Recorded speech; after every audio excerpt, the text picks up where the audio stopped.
Man, be careful what you speak. You speak it over yourself too. People be thinking I'll just be speaking stuff to somebody else. Speaking over yourself too. Mm. But we're gonna hashtag finish strong and push and press and strain. Make sure that we finish strong and living inside of that which we have pursued. Thank you guys for being on though. Appreciate you. Man, literally just getting back. Just getting back. But we gonna go ahead and push forward. I don't even know where my stuff is for setup.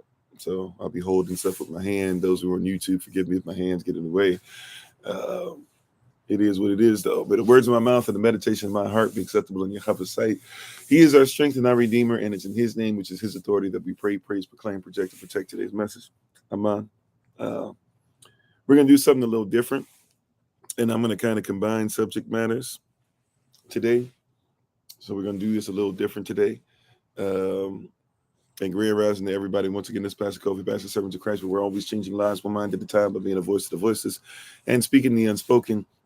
We're going to talk to you guys today, but we're going to talk using a few different, we're going to kind of combine a few different things. So we're going to actually talk about some stuff we normally would do for Patreon, and we're going to make it part of our Truth About series for everybody in the public platforms.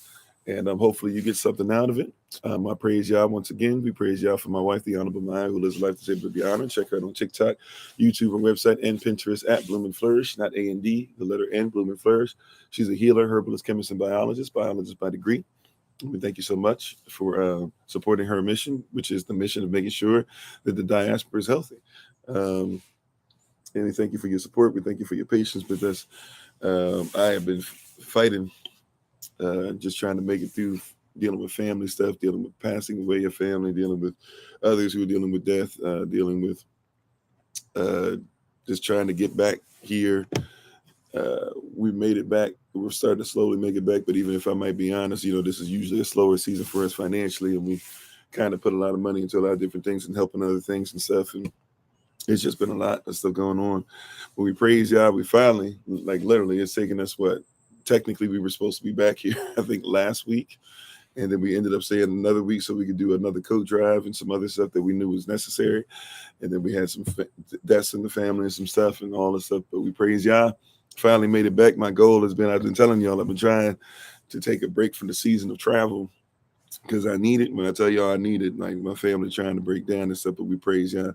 My body trying to break down, but we praise y'all. We still here. I was going to even try to make it on last night. Couldn't get a signal once again. Was trying to make that the message last night. We're still here. But we're going to combine a few different messages. We normally don't do that, but we're going to combine a few of them, put them together. Prayerfully, it makes sense. And the umbrella of it, if you will, today is going to be, we're going to call it the truth about scars.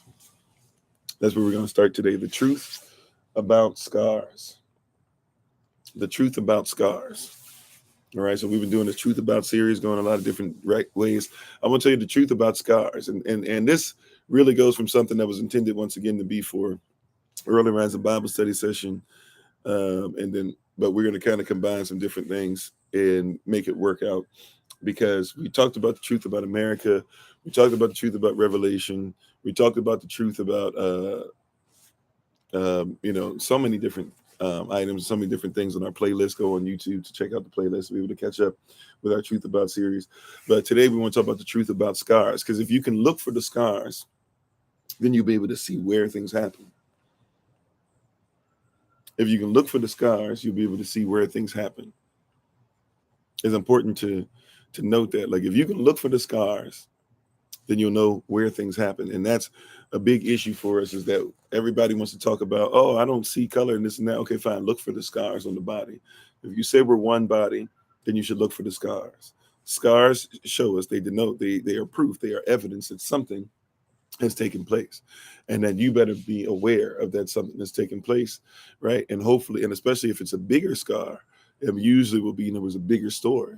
If there's a lesser scar, sometimes it can still mean that it was a big story at one point, but it's faded. But just because it's faded doesn't mean that it's there. See, watch this. A scar is a healthy indication that you can heal, but a scar does not mean you have healed. Do you know that scars can actually go away? You know the best way to get rid of a scar?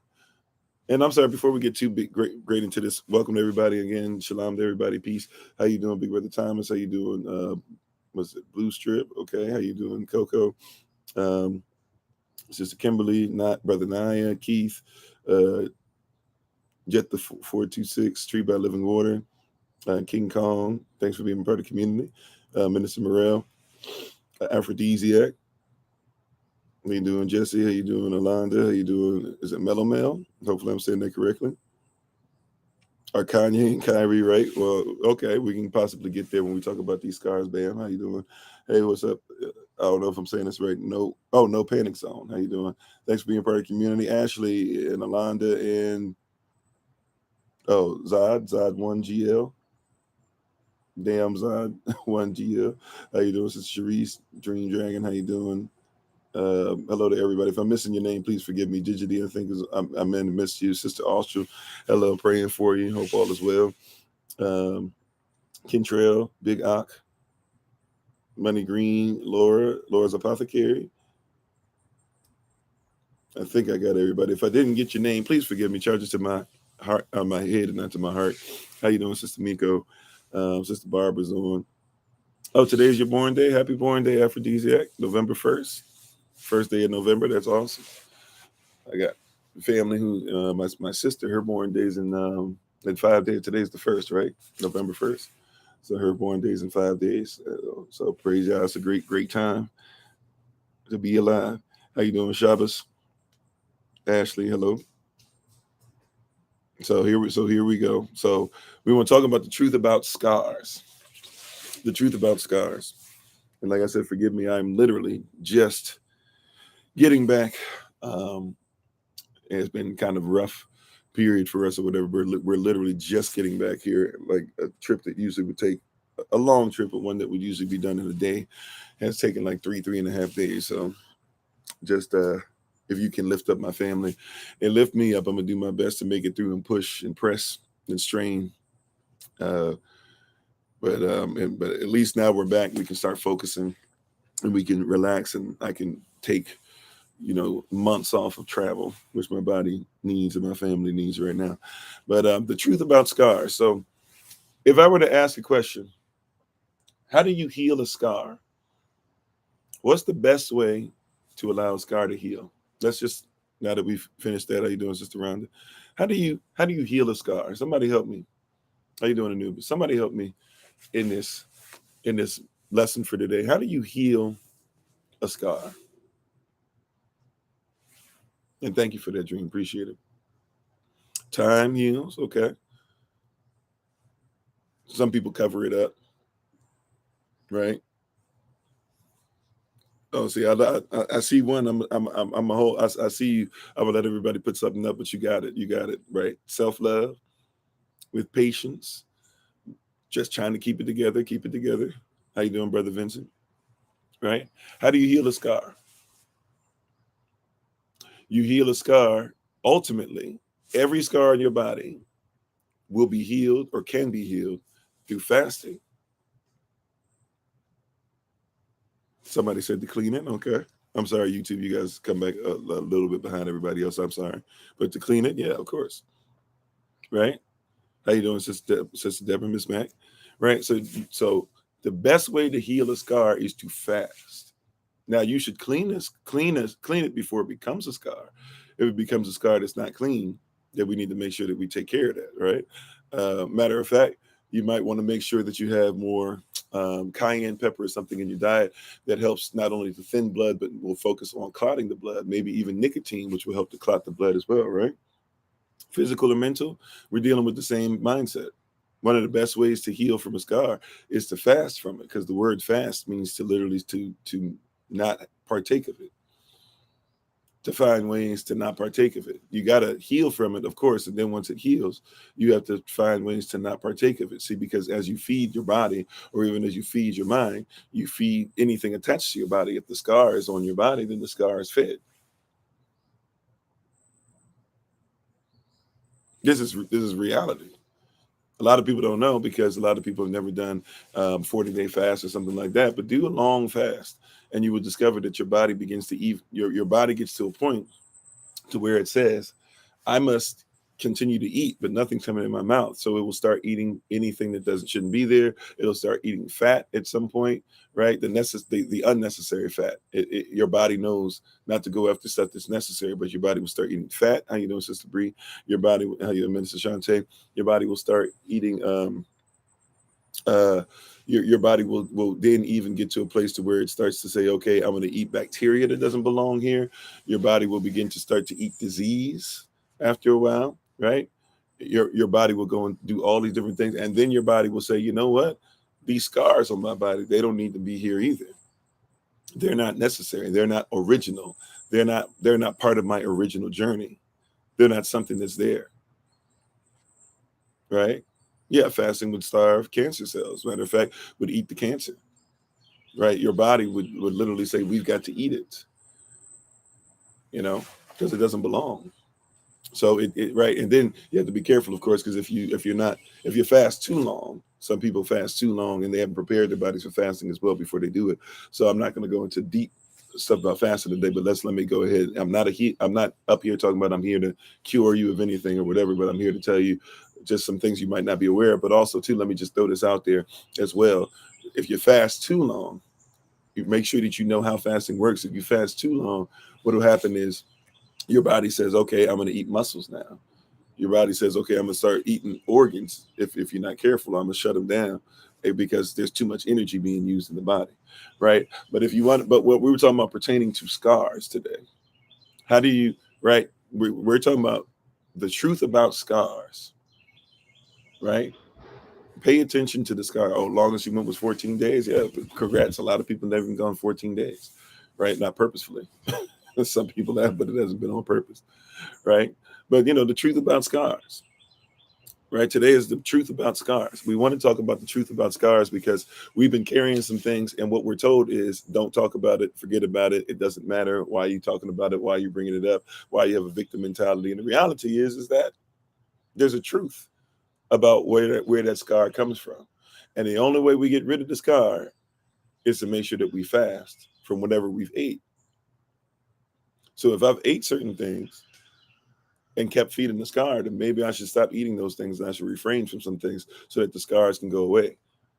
See, there's a truth about these scars. So the non-truth comes in when somebody says, oh, here you guys are talking about stuff. Stop being victims. Stop being victims. Why am I being a victim when I'm just simply, matter of fact, you think that here's the deal.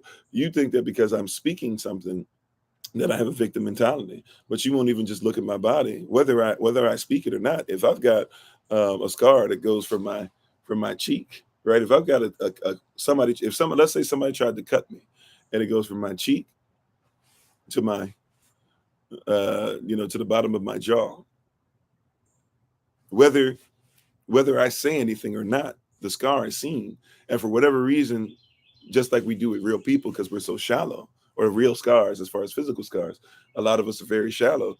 We will either make fun of or dismiss or act like we cannot look upon the face of somebody because they've been through something. And so we do the same. The person who says, get beyond that, get past that, stop having the victim mentality, go back to your country, this and that. There are people that when you just live with your scar, they don't like it. Get physical, right? Yeah, get physical. Get plastic surgery. Just go get plastic surgery. Stop dealing with that. I don't want to see it, as if everybody can afford plastic surgery, right? So now we get into class system. Just go ahead and get land, as if everybody can just afford to go ahead and get land. Are you going to teach them? Are you going to provide something? Are you going to put a little nest egg away for others so that they might be able to tap into something? Then when they do tap into some of the nest eggs that are just there to help them survive, but not help them to thrive, then all of a sudden you say, I'm so sick and tired of helping you guys out and doing this or whatever, right? As if like them getting food stamps is going to help them to be able to do so. I'm so tired of poor people, they get to go on vacation and middle class people don't. Well, then you need to talk to rich people and ask them why middle class, who are supposed to be right underneath them, are not going on vacations. By the way, that's a lie anyways. Like I know quite a few people, and I'm not saying people who are in poverty don't go on vacation, but I know quite a few people who are in poverty who are not going on vacation at all, let alone once a year. And you think because you go on once a year and trying to say that everybody in poverty, also goes there. right? Oh yeah, well, fasting stimulates the pineal gland. Is that what you were saying? Which it would, right? Also would help the pituitary gland, which would help to stimulate the pineal gland as well, right? You said when fasting, how many hours a day? Depends on what type of fasting you're doing, right? But once again, if I can just be honest, once again, maybe we can come back to it. But my goal here is to talk about what I'm called to talk about today. My focus to talk about today is the truth about scars. These physical scars, these mental scars, these emotional scars, these spiritual scars, uh, these historical scars, etc. You know, we have a lot of stuff that's going on as far as scars, and everybody wants us to. Everybody says we're supposed to be one body, one human family. How you doing, Sister Deborah? But one body, one human family. That's what they're saying. But then the body of the human family's got scars, and we just, as I think it was Minister Morel said, I might put a band-aid on it to cover it up. You see that? You know, hey, um, America's the strongest nation to ever exist. Not true, by the way. Not It's really not true. But America's the strongest nation to ever exist. Okay, whatever, right? However, there's somebody saying that they can't feed their children. Man, you guys are terrible. Why do I got to give all this money to them, this or that? But then Brett Favre and the $1 Million Man and the former governor of Mississippi come together with a lot of other famous people, and they start taking money that's supposed to go to them, and nobody has anything to say about that. But that's a scar, right? You cover that one up. The other one, you say, let's get plastic surgery. And the plastic surgery doesn't heal. The plastic surgery actually messes the body up. The body has to get a whole new scar, and you hope that it heals just enough that you can't tell that that part of the body doesn't belong. The plastic surgery doesn't heal. It's just a scar. Did y'all know that? Right? It's not natural. If it's not natural, then it didn't heal. A lot of people are more in the cover up of a scar. Instead, the trauma that created the scar must first be dealt with to begin the healing. That too, that's very important, right? A lot of people walking scabs, yeah, and a lot of people pick at scabs, don't they? I used to be one of those people when they were younger, as disgusting as this is. Sorry if this is stomach turning up. I apologize, but I won't go too deep into it. But a lot of I used to be that person that when they got something started to become a scab, pick it and then come back, pick it, come back, pick it. I had this weird belief, and I guess it's somewhat true, but it's not worth it. But I had this real belief that if I picked it, it would come back smaller and smaller and smaller and smaller. Right? And I didn't want a big nasty scab, and then it was going to be flaky and itching anyways and stuff. So I just went ahead and I picked it. You know, I was just that. It's sorry if that's disgusting to you, but no matter how big or small the scab was, I would pick it. Right? And the problem is that though it doesn't allow healing. So a lot of people will even pick at the scabs. They'll pick at the person who's the scar on the body. Be better, do better. I thought you would do that. I thought you would blah blah. I thought you would try to do this, but it's not. It's not there. It's not there to, you're not actually going through the process of healing. You're not actually going through the process of growing. You're not actually going through the process of letting your body go through that flakiness, that itchiness, that scab. Even it's there. And by the way, definitely as a child, that praise God for parents. I wasn't thinking about, hey, we got to make sure we clean the wound. Right. Like if I'm playing, back in the day, we were outside more, right? So if I'm playing outside on the basketball court and, you playing on the concrete and you fall down and you skin your knee, and we didn't even have like the nice basketball court stuff there. I mean, we had like the straight sheet concrete, right? Not even like the stuff that, is more, more conducive even to being outside. And I ain't talking about the soft outside stuff. I'm talking about at least the concrete that had little breaks and stuff in it and stuff. We had the straight sheet concrete. So when you fell on that and you scraped yourself, you just picked yourself up and you kept on playing. Right? You kept on playing because that's what you did. Right? You didn't think about healing. You didn't think about, let me stop and clean myself. You didn't think about, let me go and get a Band-Aid. Right? We still got to win this game. I know if everybody thinks that was the Kobe mentality and the Michael mentality, then that children had that mentality. Right? That's a child's mentality that I can be hurt, I can be injured, I can be bleeding, get off me. I'm going to play no matter what. Right. Like we've got a mindset about like pain that is not our culture, and it doesn't make sense, but we love it, man. Ronnie Lott, like this, I want y'all to see this, right? This is an NFL thing, right? Ronnie Lott, is this the 1980s or early 1990s? I'm not sure when this was, probably the 80s.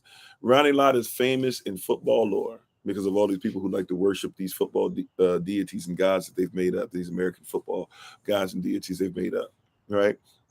So Ronnie Lott hurts his finger, wants to play in the game, but they're like, with your finger like that, you're not going to be able to do much. So what does he do? He says, well, can you cut it off? They're like, no, we're not going to cut it. He says, no, cut off my finger. He had a part of his finger cut off so he could play a football game, right? Yeah, pain is pleasure type thing and all that, right? Now, you can say Ronnie Lott was a beast, but I'm telling you right now, that's not a mindset to have for your life. A mindset where I'll just cut something off now so I can do whatever it is that I want, but then be without that for the rest of my life. You see what I'm saying? There's a truth about scars, right? I'm not saying Ronnie Lott wasn't a great football player, but that wasn't a great life decision. You know, we do this weird thing. Oh man, you know what? Klay Thompson, he was injured and this and that or whatever, but he came back. He shot those free throws. Kobe Bryant, he was injured, but he came back. He shot those free throws, even though, you know, his ACL or whatever it was messed up. That showed his toughness. That showed this. Like, it also helped to make sure that he like never really healed correctly. It did. Have I seen the documentary that Kyrie Irving was talking about? No. But if you're talking about Israelites or tribes or different things like that, or Moorish things, I mean, I know enough about it to kind of know what the gist of at least what he says that he's talking about, and everybody else is mad about him talking about, especially when they start talking about Yahweh, or who some call Yahweh, or some are going to argue his name is Yahuwah, et cetera, et cetera. I'm not here to argue that today, right? But yeah, I'm aware of it. And we can talk about that in a little bit, sure. But I want to, because that's a scar that nobody wants to talk about. No, I'm not saying. Well, okay, Bubba, I'm sorry. I didn't mean to come at you if you feel like that's what I was doing. I'm very tired. I'm trying to get myself together. We legit just got back to where I am now, and it's taken us about 3.5 days to make a 1 day's journey for us. So it's been a little experience. But today we're talking about the truth about scars. So if I did that, I apologize. It's not my intent. And I know that's not what you meant intentionally. I was just kind of saying, and I actually was laughing about it, but I don't even know if my laughs are coming out. I'm trying to get my energy back together. But it's very real, right? It's very real, and we don't have a mindset. Oh, okay, thank you. We don't have a mindset, and thanks for being part of the community. Is it?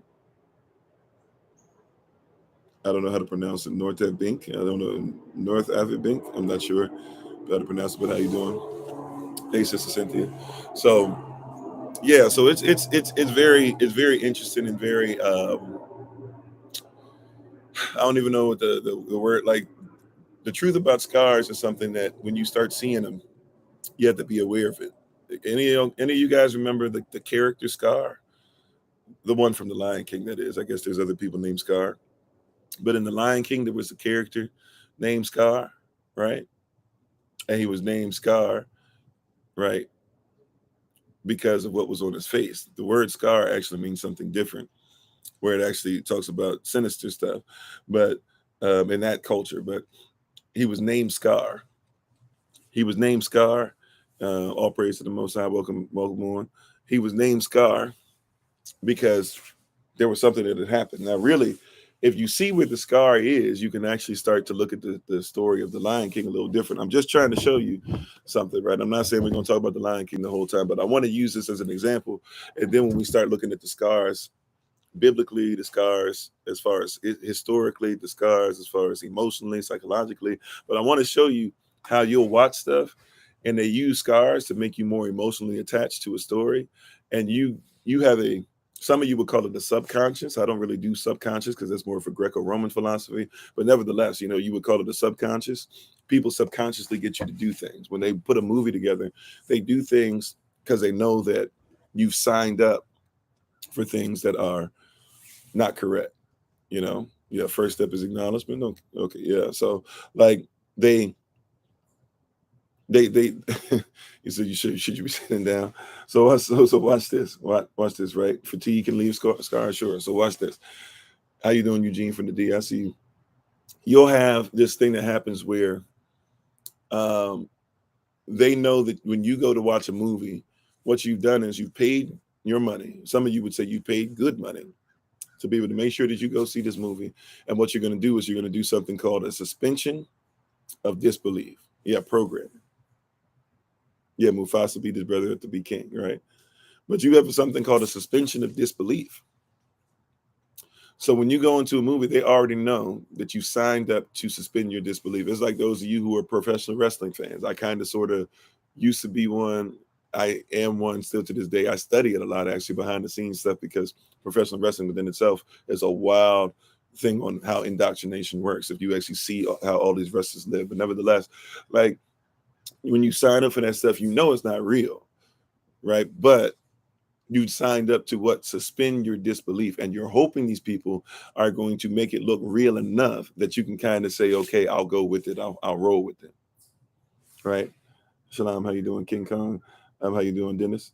How you doing, Alton? So these are the things that we're dealing with, right? Like you suspend your disbelief. They already know that deep down inside, you don't believe what you're about to watch. They already know it. You already know it. Like you don't believe in Batman, right? So they'll show you some stuff. You suspended your disbelief so that what you will believe for that short window. Hear what I'm telling you. What you've done is you've agreed that for that short window, I don't care if it's an hour to 3 hours. If y'all watch some of these 4 or 5 hour flicks that come up every once in a while, like they did when they brought you that Justice League remix and they brought it back to you, they don't care. Hear what I'm saying? They don't care.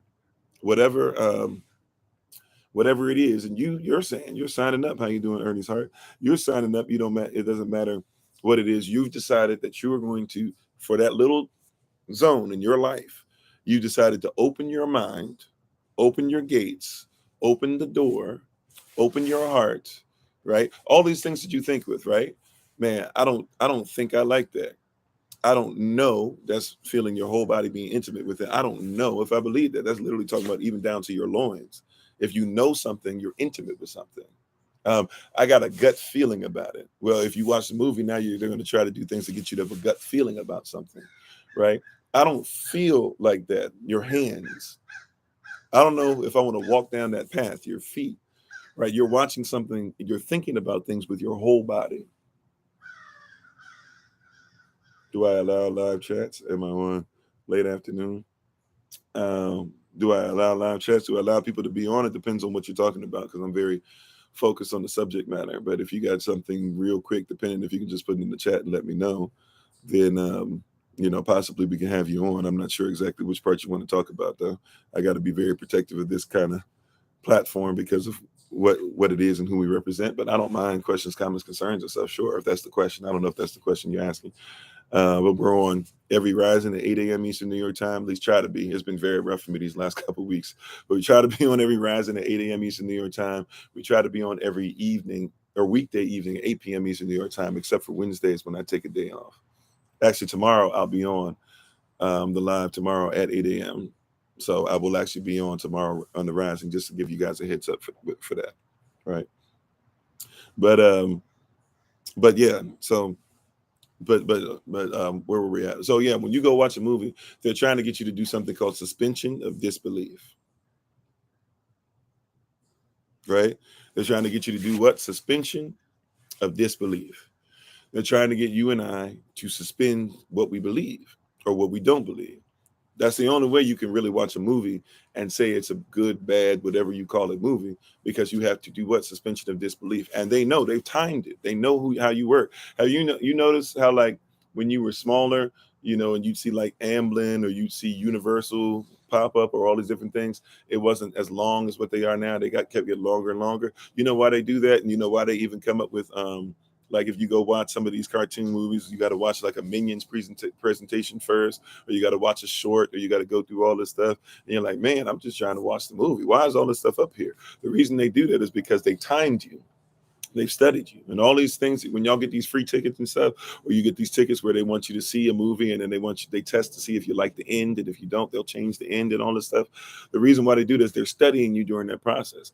And they know that most of you, after about 33 and a half seconds, that's all it's really going to take, right? 33 and a half seconds, 33.5 seconds.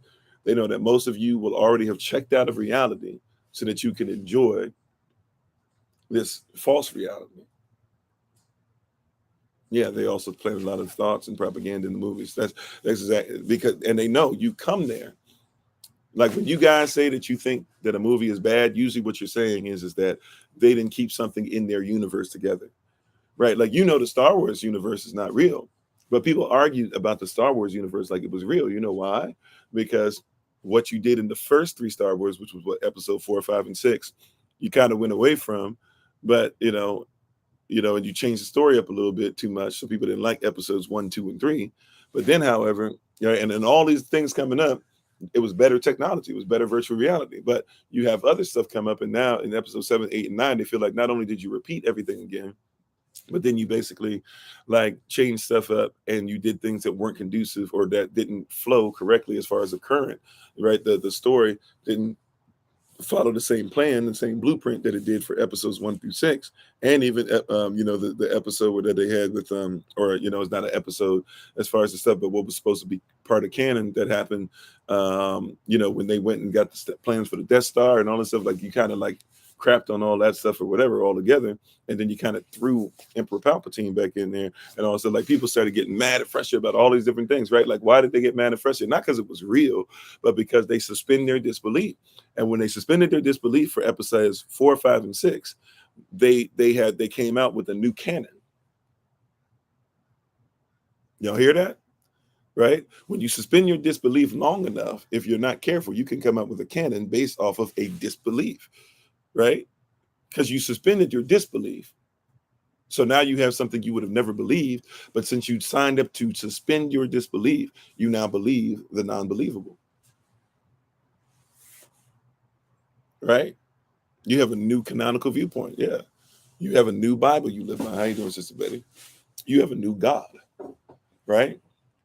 Luke Skywalker, you're upset now when Luke Skywalker is shown the way that he is in The Mandalorian. If you're somebody who even knows what I'm talking about, you're upset with the way that they show him because that's not the canon. That's not who Luke was.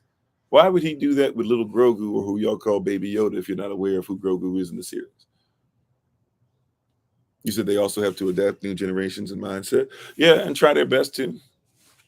Right, but even some of those new generations, the new generations, they say that they may not like it because guess what? They had, in order for them to learn about the new movies, a lot of them had to go back and be able to watch the old stuff.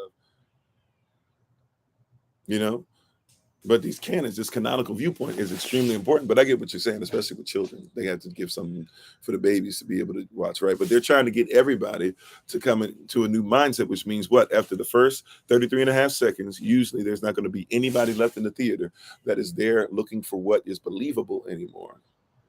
So you're now obsessed with the non-believable. They dress up and everything. Yeah, people obsessed. Yeah, a lot of people are. We were watching somebody the other day, even though it was in Baltimore. I think it was at like a con, a video con or something like that, when we were still up north. It was like up in Baltimore. We were traveling through, and there was a family dressed up, like it. And I mean, it was serious children down, the baby and the carrier and all that. But also too, because I think it was around October 29th when we were there. So it was probably, for Halloween, Hallows Eve and stuff. But, a lot of people don't recognize and realize, like, this is canon.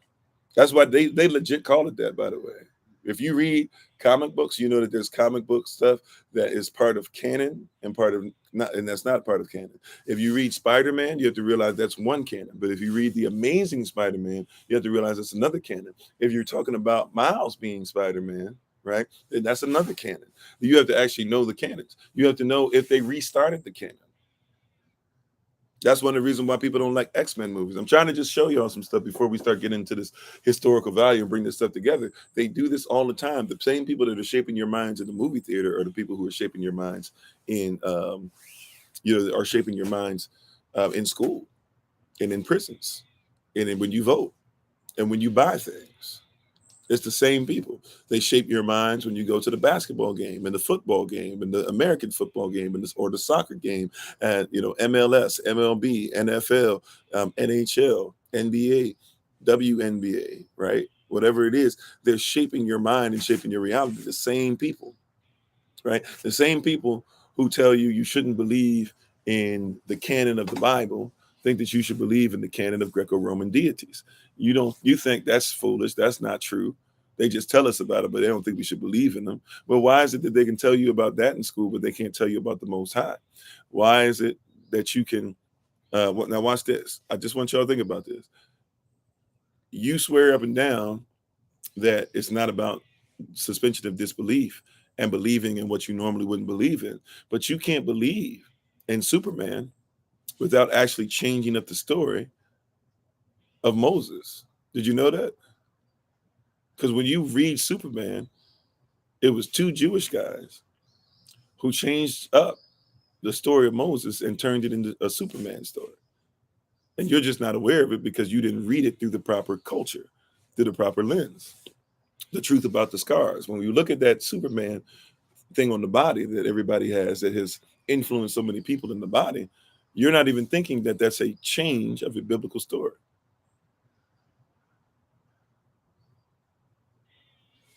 Right? We're not even thinking about that.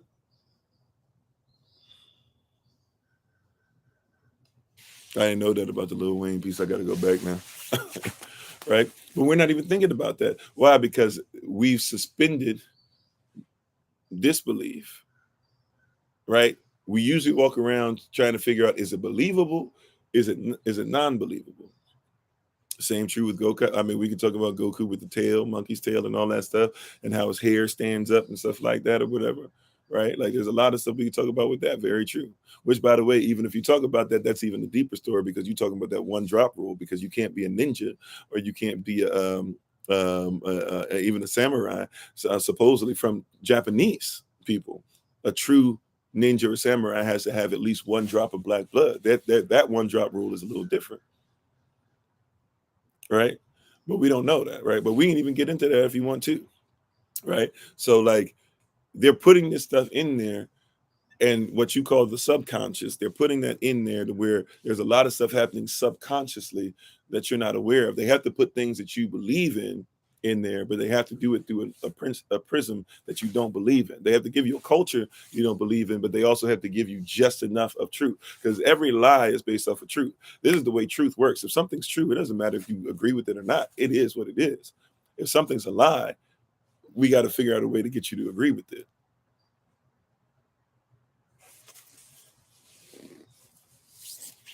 You said, what's Moses' kryptonite? Well, let's look into the story of Moses first, right? Going back to Superman, right? If we actually go back to Superman, let's look at what's Moses thing on there, right?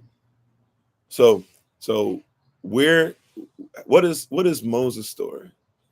Moses is somebody who comes from the tribes of Israel, right? He's somebody who looks the same color, looks like the Kemetic people, enough to fit into where he could be sent to them. Everything around him is being destroyed. All the firstborn males are being killed. He is gone. It is decided by his mother that she's going to put him in a little ark, right? Put him in a little vessel. The daughter then takes him and doesn't put him down. Now, this is the part that they kind of mess up, but everybody does, because a lot of people think Moses was put down the Nile River. Right, he didn't go down the Nile River. He was put in the Nile River. What's the difference? His sister puts him in a position in the Nile River against some reeds where he won't go down the river. He'll be stuck. And they put him in a position to where when the princess of Kemet comes out, she's going to come out and she's going to be looking. She always bathes and has to face a certain direction when she bathes. It's part of their religiosity. It's part of their theology. So when she comes out, she's going to look in a certain direction. And when she looks in that direction, she sees Moses. Moses then is picked up or whatever, and She takes him in, makes him look like Kemetic people, stuff like that. Moses' sister Miriam makes sure that he can have a connection back home with his mama so that he'll be able to be breastfed. So she says, I know somebody who's nursing, and Moses grows up off of the breast of his mother. Moses grows up knowing that he's from, see, not like the movies. Moses grows up knowing. Hear what I'm saying? Moses grows up knowing that he's not Kemetic, but at the same time, he grows up Kemetic. Moses knows up knowing that something in him is stronger than what makes his people a slave, but he's not able to really come out and do it. And Moses then has to go away, fortress of solitude. He has to go away for a long time, right? He has to go away. Remember, they even came up with that movie a lot of y'all didn't like about Superman, and he came and when he found out that Lois Lane was pregnant, right? Like Moses goes away for 40 years, and then he comes back, and then he allows his people to have freedom. Okay, now what's Superman's story? What is Kal-El's story? Kal means kaf, the hand, the hands that we're in whose hands? Al. Al is the Most High, Alacham, right? Kal, and then Al. Kal-Al. They're telling you twice. This is about Alacham. And in Hebrew culture, if they say your name twice, if they say look twice or behold twice, it means you better pay attention. That's like why in your family still to this day, if your mama say, hey, Kofi, my mama better not have to say my name again. I better say, ma'am, yes, ma'am, coming, ma'am, some kind of something in there to where she comprehends that, hey, you coming, you respect what was said, right? All right, so here's Superman, and look, we once again we know this, but we suspend our disbelief when we watch it. It's not that we don't know it, it's that we suspend disbelief. In order to watch a movie, you have to have suspension of disbelief, right? So here we go. Here's Superman. And what's going on with him? It's not every firstborn male is being killed, but his daddy's about to go and his mom about to be killed and all this. And so they're putting together something to make sure they can send him away from what's going on, right? And just like Moses was not, even though Moses looked like the people of Kemet, because the people of Kemet and the Israelites, they are cousins at this point. So they look like each other. Remember that. Right, remember that's why Yashphai later on, who you guys call Jesus, he's going to be sent to Kemet. And when the wise men find him, or the magi, when the kings, all these people coming from the east finally find him, they're going to find him in Kemet when they start giving him gifts. Okay, because he looked like the Kemetic people. He hid where he looked like. He didn't hide in the Egyptian part of Kemet. He hid in the Kemetic part of Kemet. Different part. See, we don't recognize that, right? So here's Superman, just like Moses, who's a baby, and where Superman is, he's just a regular person, just like where Moses is, he's just a regular slave. Why? Because remember, Superman now he flies, but remember there was a time when Superman originally came out. How you doing, Sister Helen? Superman did not fly. Y'all know that? Maybe you did, maybe you didn't, right? I used to be a comic book head back in the day, right? How you doing, Sister Mary, Auntie Mary? So I used to be a comic book head back in the day, so I know this, right? Superman didn't used to fly. Superman just used to jump. That's why there's that saying, he can leap tall buildings in a single bound, right? He's faster than a locomotive, right? What is it? Faster than a locomotive, more powerful than a speeding bullet. I might be saying that out of order. And then he could leap leap tall buildings in a single bound, because he didn't fly, but he leapt. He just jumped higher than everybody else. He could jump so high, it was if he was flying, right? Go back and watch some of the original ones, the black and white Supermans that are based off of the old school comics. Y'all will discover that the story changes, like somebody said earlier. They change it for generations, and over time, people put their own spin on it. But that's why we wrestle not against flesh and blood, but against the origins, right? So he would jump. Nowadays they say, oh, he just only had the power to jump, and then eventually he was able to fly. No. Like, he initially only could jump. That's why you got to know canon. There's different canons. There's different things that you suspend disbelief on. If you're going to look at the old Superman stuff, you can't look at it through the prism of the new Superman stuff. Every time you go to these movies, every time you watch these comic books, every time you're watching these new deities or gods that they're giving you, you got to realize that there's a new canon. It's a new people putting the old spin, or putting a new spin on the old character. And so you got to realize that there's things that are missing.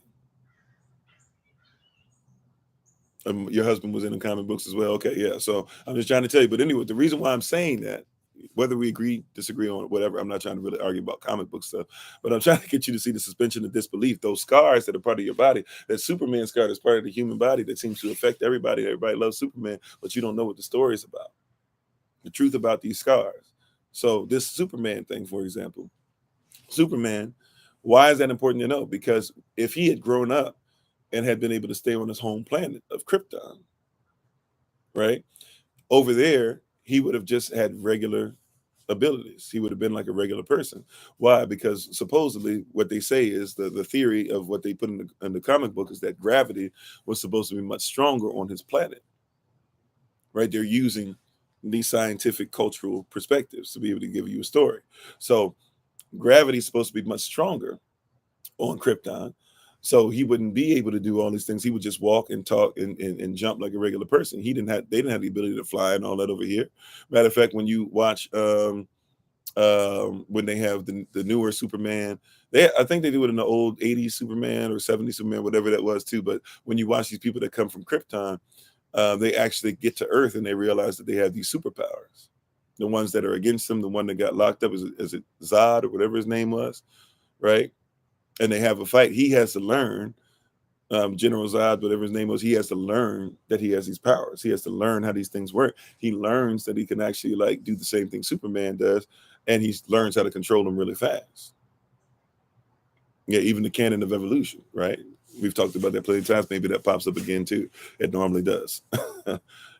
So you're dealing with a story of like, hey, he comes from another place over there in Israel. This would have been his normalcy, but over here, or I'm sorry, or even when he's going to be raised in Kemet, right? Then all of a sudden he's going to realize, wait a minute, there's something different about me. I can jump, I can run, I can do this. His parents are not really his parents, right? Just like he wasn't really raised by his parents. Superman's not really raised by his parents. Moses, he's breastfed by his mother. So like Fortress of Solitude, can still hear from his daddy and stuff like that.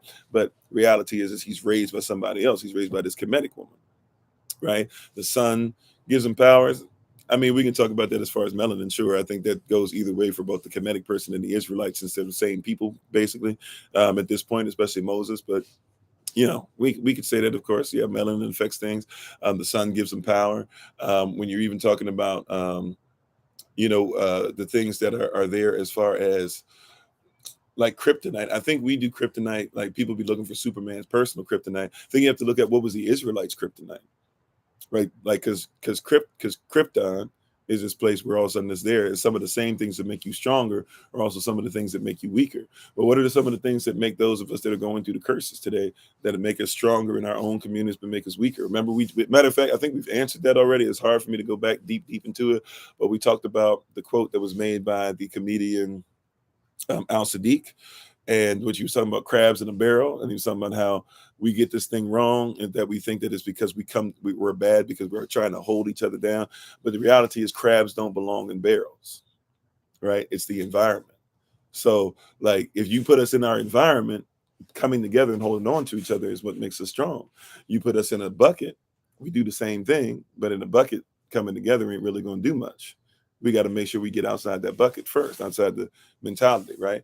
But the Krypton thing is something that's there, but no matter what, we could always get back to our original. We could always get back to the sun. We could always get back to warmth. We could always get back to the earth. We could always just get a certain distance if we separate ourselves from the Krypton, right? Or the kryptonite. If we would separate ourselves from it, then all of a sudden we have a better chance. See, so even in that, right? And you got to remember who wrote the story of Superman. It was two Ashkenazi, or maybe because of Hazarian, but I'm pretty sure it was two Ashkenazi or two Jewish men who were trying to say that, hey, Jewish white men, they got this power, this and that, or whatever. We're stronger, we're this and that. However, we're mistreated. However, this is what they feel about us. Even before World War II and all that stuff happens, we got a bad name. They're calling us the K word. They're calling us all these different things or whatever. And they're taking on the people that really are not them, but they're telling your story. You're right. And suspension of disbelief. Had you come in thinking I need to think that Superman is something separate from me, when the reality is Superman is supposed to be you. Right. Even somebody said earlier about the S on his chest. Somebody said it's really supposed to be a snake. Well, the reality is it's supposed to be a snake, yes, because of the S in the alphabet. But I don't think people recognize this. that S in Hebrew is not always a bad thing. Snake in Hebrew is not always a bad thing. Matter of fact, the ninth character of Avle, of the original Paleo Hebrew language, is Tet. Tet means snake basket. It means a place of wisdom. That's why your Bible says stuff like, be as gentle as a dove, or as wise as a serpent, but gentle as doves. A serpent sometimes knows when he might need to strike out. A serpent also is wise enough to know when it's okay to do so. Serpent knows when you need to go ahead and go into hiding. Serpents come together in large groups.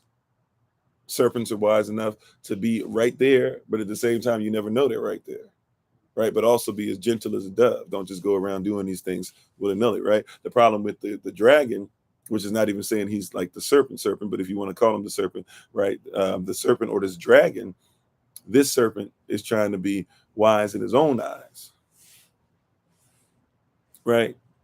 So a snake is not always a bad thing. So they even ask him, like, what does that mean? Is that an S? And they'd be like, well, on earth, you think that's the letter S, but where I come from, it means wisdom. He'll tell you that. And even the movies, Superman's character, the character of Superman, rather, he says that, right? So this is something that's there based off of your story. You don't even know. He was sent in a vessel over, just like in the ark. He was found by a woman in the middle of a field, right? Just like he was found, Moses was found out in the Nile River, not going down the Nile River, but placed in there in a place where he couldn't go any further, where they would have had no choice but to see him when they came out the bait.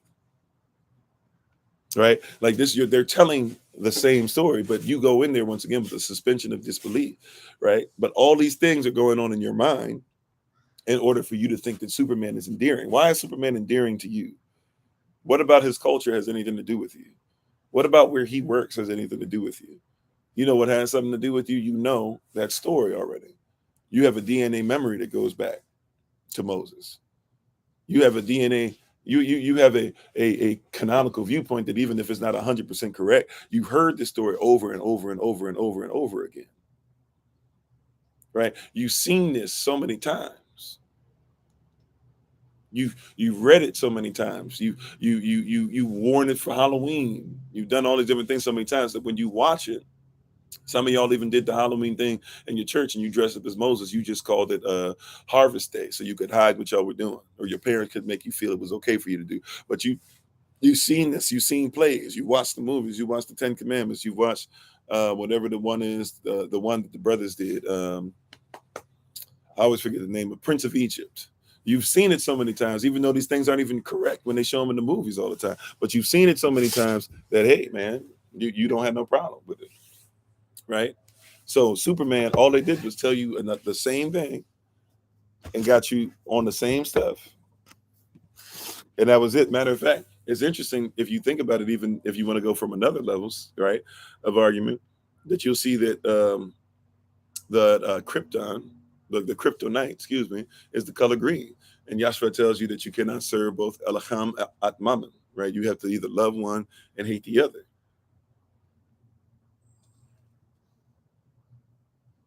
You said in your research in the biblical evil spirit, Superman is a descendant from a fallen angel. I've heard that perspective before. Sure. We can go with that perspective if somebody want to go through there and say that, because I think it really, well, I don't know. It depends, because I don't know which one you're reading from. But there's a perspective.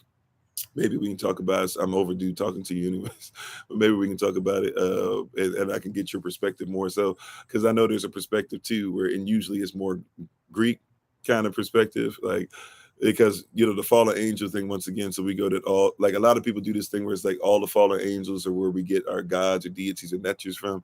The reality though is that I would probably think that you actually have to realize it's probably their children for the most part that you got that perspective from. But then we start talking about the fallen angels, and then we start getting into weird stories that aren't necessarily even the from the perspective of Enoch.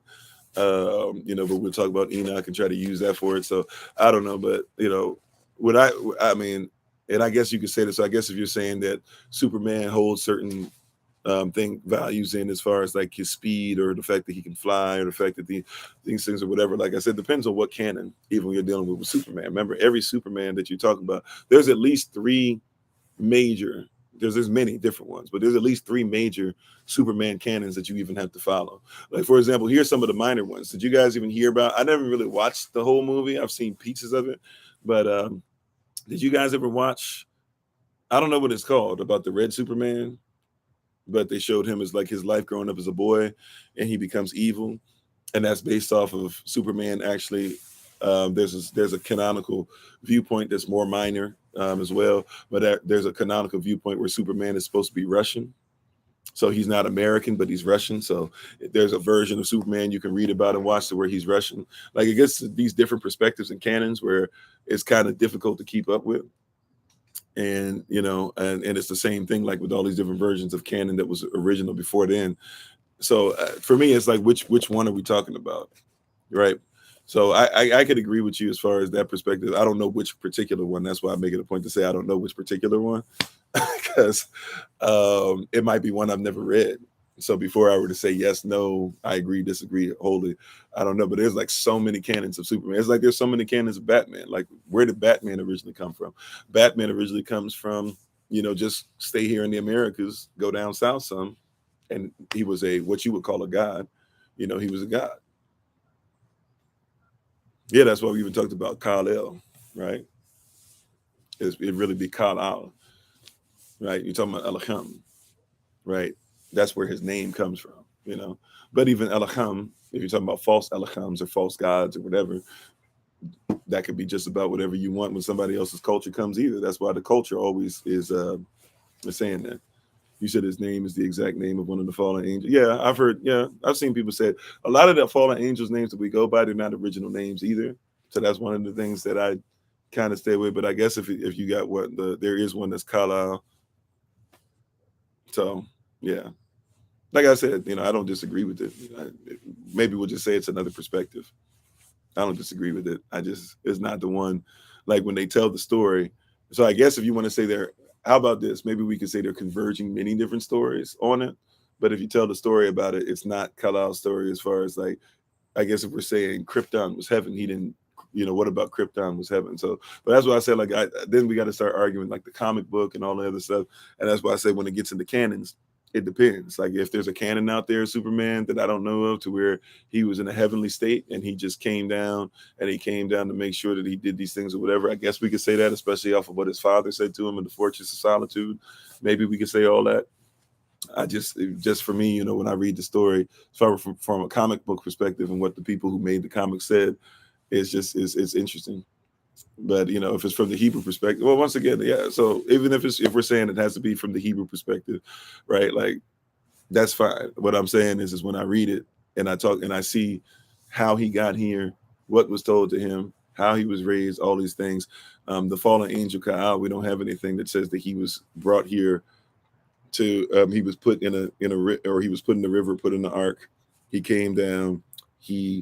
Um, he didn't know who he was. All of a sudden later, he found out who he was. He was raised by somebody who wasn't able to, he was raised by somebody who really didn't know who he was. Like, what I'm saying is, as far as the similarities, the story itself that is presented in Superman is usually something that's going to be more like Moses. But, I like I said, I wouldn't 100% disagree with you, because it could just honestly be something I don't know. So if I don't know it, I don't know it. So that could just be a blind spot I have, and maybe you're 100% right that has nothing to do with a Moses story, and it has nothing to do with that type of story and that type of positioning and stuff, and it has everything to do with something else. Maybe that's the case. I just don't know. I don't know enough about that part, if I'll be honest with you. So I don't know enough about that, if that's where it's coming from. So, but yeah, and like I said, see, I knew, and nothing against anybody here, I knew this was going to happen. That's why I was saying, like, if we're not careful, we're going to end up being stuck in the comic book zone or stuck in the movie zone. But I was trying to use that suspension of disbelief to show you here the movie I was really trying to get to.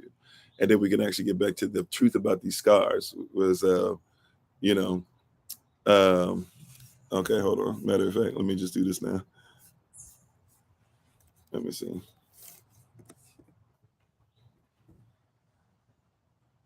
Ayeil.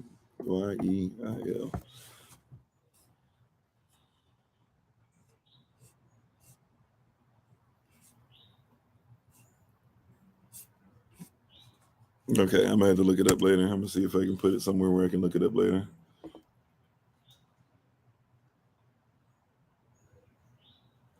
Yeah. But if it's pronounced in a Hebrew perspective, they probably would have pronounced it Kaya Aya. So Ka'al, I guess is close. And I'm trying to see. Let's see.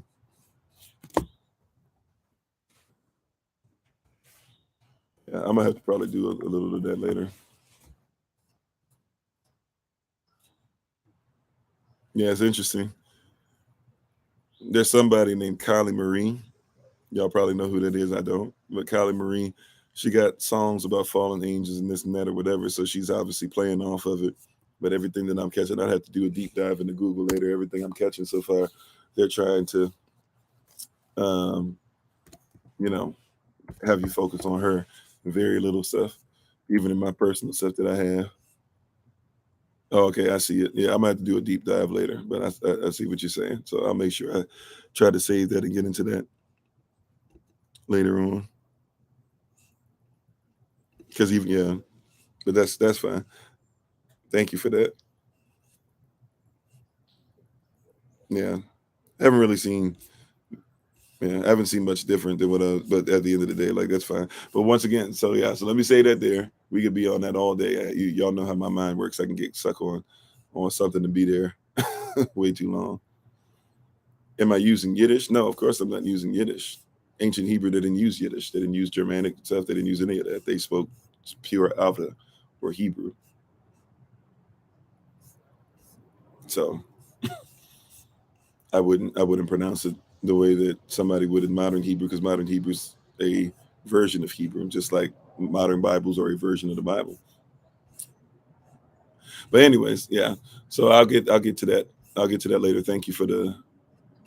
Okay, it looks like I got some homework to do later on this week. I am going to be sleeping a lot this week, but I'll try to make sure I put it in there somewhere. But let's see, let's see.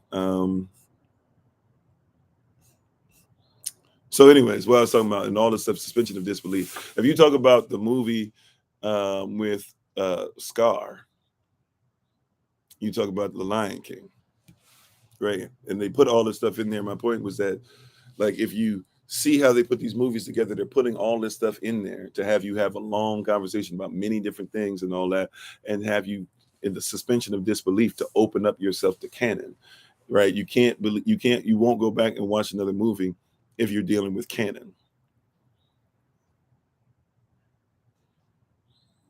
right? You got to deal with the canon, right? So you won't watch these movies. You won't come back for part one, two, three, four, five, six, seven, eight, nine, 10, all that stuff. You won't come back if you don't have canon. Yes, it is, Miss Moon. Yes, yes. That is in fact correct. Yes, ma'am. So you won't come back to this stuff unless you're dealing with canon, right? Canon is important. So and they have to therefore get you to suspend disbelief, but have just and believe something that is just true enough within the prism, within the society, within the world, the system they've created, right? So you have to have a system that you created in order for this to become canon, to become something that you believe, right? You're not going to believe like you guys did. A lot of you guys didn't like anything after Matrix number one. A lot of you guys didn't like the Matrix, the fourth Matrix they came out with. You know why? Because if it's not dealing with canon, right, you guys get upset and frustrated about it, right? So it has to become something that has a little hint of truth, but then the rest of it is true within its own confines, within its own world. So you guys saw Scar, and you guys had already seen the story take place, even though you weren't present for it. How you doing, Minister Tamara? Right? Canon, rule, laws, or standards, right? So when we say something's a canonical viewpoint, it's a law. Like if you uphold the doctrine of the UCC for the United States Corporation, then guess what? That is what? A canon. Okay. So when you guys saw Scar and you guys saw him with a scar on his face, before you knew his name was Scar, when you saw the scar, and that's what we're talking about today, the truth about scars. I want you to pay attention to these scars. This is really what we should have had in the early Rise of Bible study session yesterday, right? This will be really what we were going to talk about. Pay attention to the scars, before you even knew his name was Scar, before you even knew who Scar was, before you even knew Scar's background, before you realized that, before you even had made, even though you probably should have, but before somebody had to explain Scar and Mufasa were brothers and all this different stuff or whatever, you had this mindset already that when you saw the scar on his face, he had probably been in battle, correct? See, I want you to see this. Like, there's not one detail that's made in the movie. When people just be like, oh, that was random or that was a mistake or blah, blah. Like, there's not one thing that was done that's random. When you guys talk about that cup, oh, there was a Starbucks cup. Wasn't it a Starbucks cup that was in whatever thing that y'all were into? The thing about dragons that was on HBO or whatever, right? Was it Showtime, HBO? Y'all had that show about fighting each other and dragons and all those people having sex and killing and family, sex and all this other stuff. Game of Thrones. Y'all remember that cup of coffee that was in Game of Thrones and everybody lost their mind about? Like, y'all think that was, y'all thought that was, you guys didn't realize that that wasn't random. They don't make mistakes like that. All those people who are dealing with the set, all those people who were doing with stuff, that wasn't random. That was something to get you to talk. And now a whole bunch of people, especially when they were having less numbers, a whole bunch of people came and watched, just hoping for a mistake again. It was on HBO. Okay. That's all that was. That's all that was. They knew what they were doing. There's no mistakes you're seeing in those nowadays, like, especially when you're talking about hundreds of millions of dollars being put into this stuff, billions of dollars and stuff. Yeah, like these aren't mistakes. So when you saw Scar was placed, especially because he's being hand drawn, by the way. So they have to plan this out way ahead. They got a storyboard, even better than the storyboards you guys see for movies, regular movies, that aren't animated. And they sit there and here it is, where first thing you're gonna see on his face is that he's got a scar. In your mind, you already knew that he had been in battle. Right? In your mind, you had already seen Mufasa. You had already seen Simba, even if you didn't know who their names were, you had seen Simba celebrated by all these animals. Which means that now you got this person that wasn't at the place. He's skinny too, which means he's not eating as well, and he's got a scar on his face. Right? You already knew what was up. But interestingly enough, some of you guys probably felt when you saw Scar, you probably felt sad for him when you initially saw him. Did anybody have that experience? Children might not have had it, but did anybody have that experience when you saw The Lion King initially? Did anybody have that experience that when you saw Scar, you kind of felt bad for him and you actually started, before you knew all the stuff, you kind of felt bad for him and you started to feel a certain way and you kind of started thinking he was like funny and charming and stuff? Did anybody have it? Was that anybody's experience when you watched it? If it was, they did that on purpose. You know why? See, once again, I'm trying to get you, you got to look for the scars. The scar on his face, first of all, means he lost. Right? Secondly, he's skinny. Man, he needs some food. Feel bad for him. Yeah, up until he killed his brother. You might not. I'm just saying they wanted you to feel bad. They wanted you, because any villain, like a lot of people, they want you to love villains, right?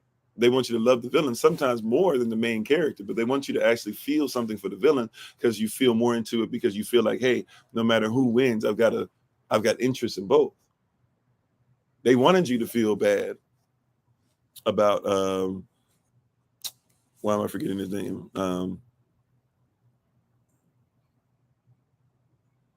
I'm saying it, I'm about to say his name wrong. Somebody help me out in the Avengers. Purple guy. Why am I forgetting what his name is? Not Ronan. Something.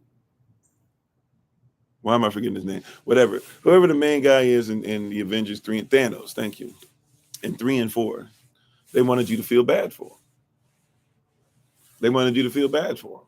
And there's a lot of people who felt bad for him.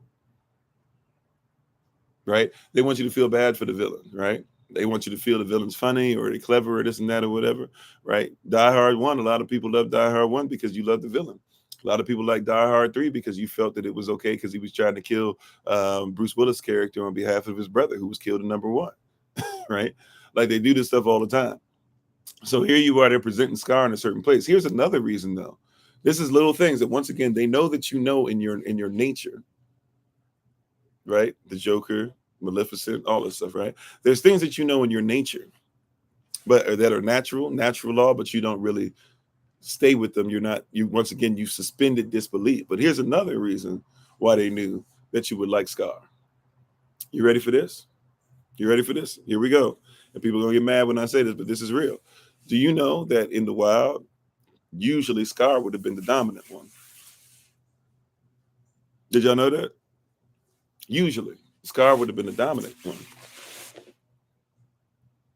If these were 2 wild lions who were brothers, right?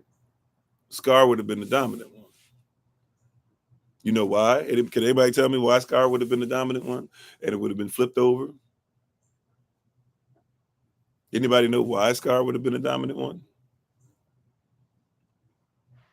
Just before you knew anything about hyenas, before anything, just because the color of his mane. Just because the color of his mane. Lionesses are attracted to lions with darker manes. The darker feature would have meant he would have been more melanated. The more melanin would have meant that they would have been better with their children. Therefore, the lionesses would have preferred Scar over Mufasa. And so in reality, Scar naturally would have been bigger, stronger, faster, and Mufasa probably would have been the one that really was not skinny, but would have been his brother who was just kind of there on the side. They know that you know this as far as your mindset. They know that you know this as far as the melanin, right? They know this. However, they flipped it on purpose to get you to go ahead, right?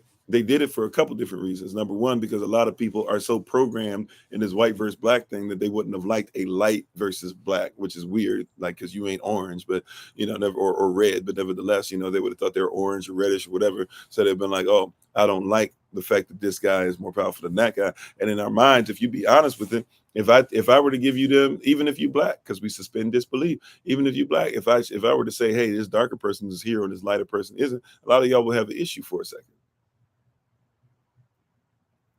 So they did it for that reason, but they also did it because they wanted you to identify with Scar. They wanted you to think that Scar was an all right guy. So what did they do? They made him darker. They made him darker. They made him skinnier. They gave him a scar on his face, which meant that he fought.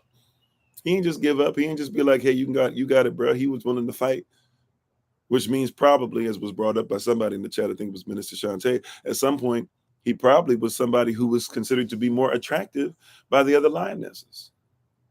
Now they changed the canon later on, and where they made the new version of the Lion King, and they made it to where he was always basically like Harabi never wanted him or whatever.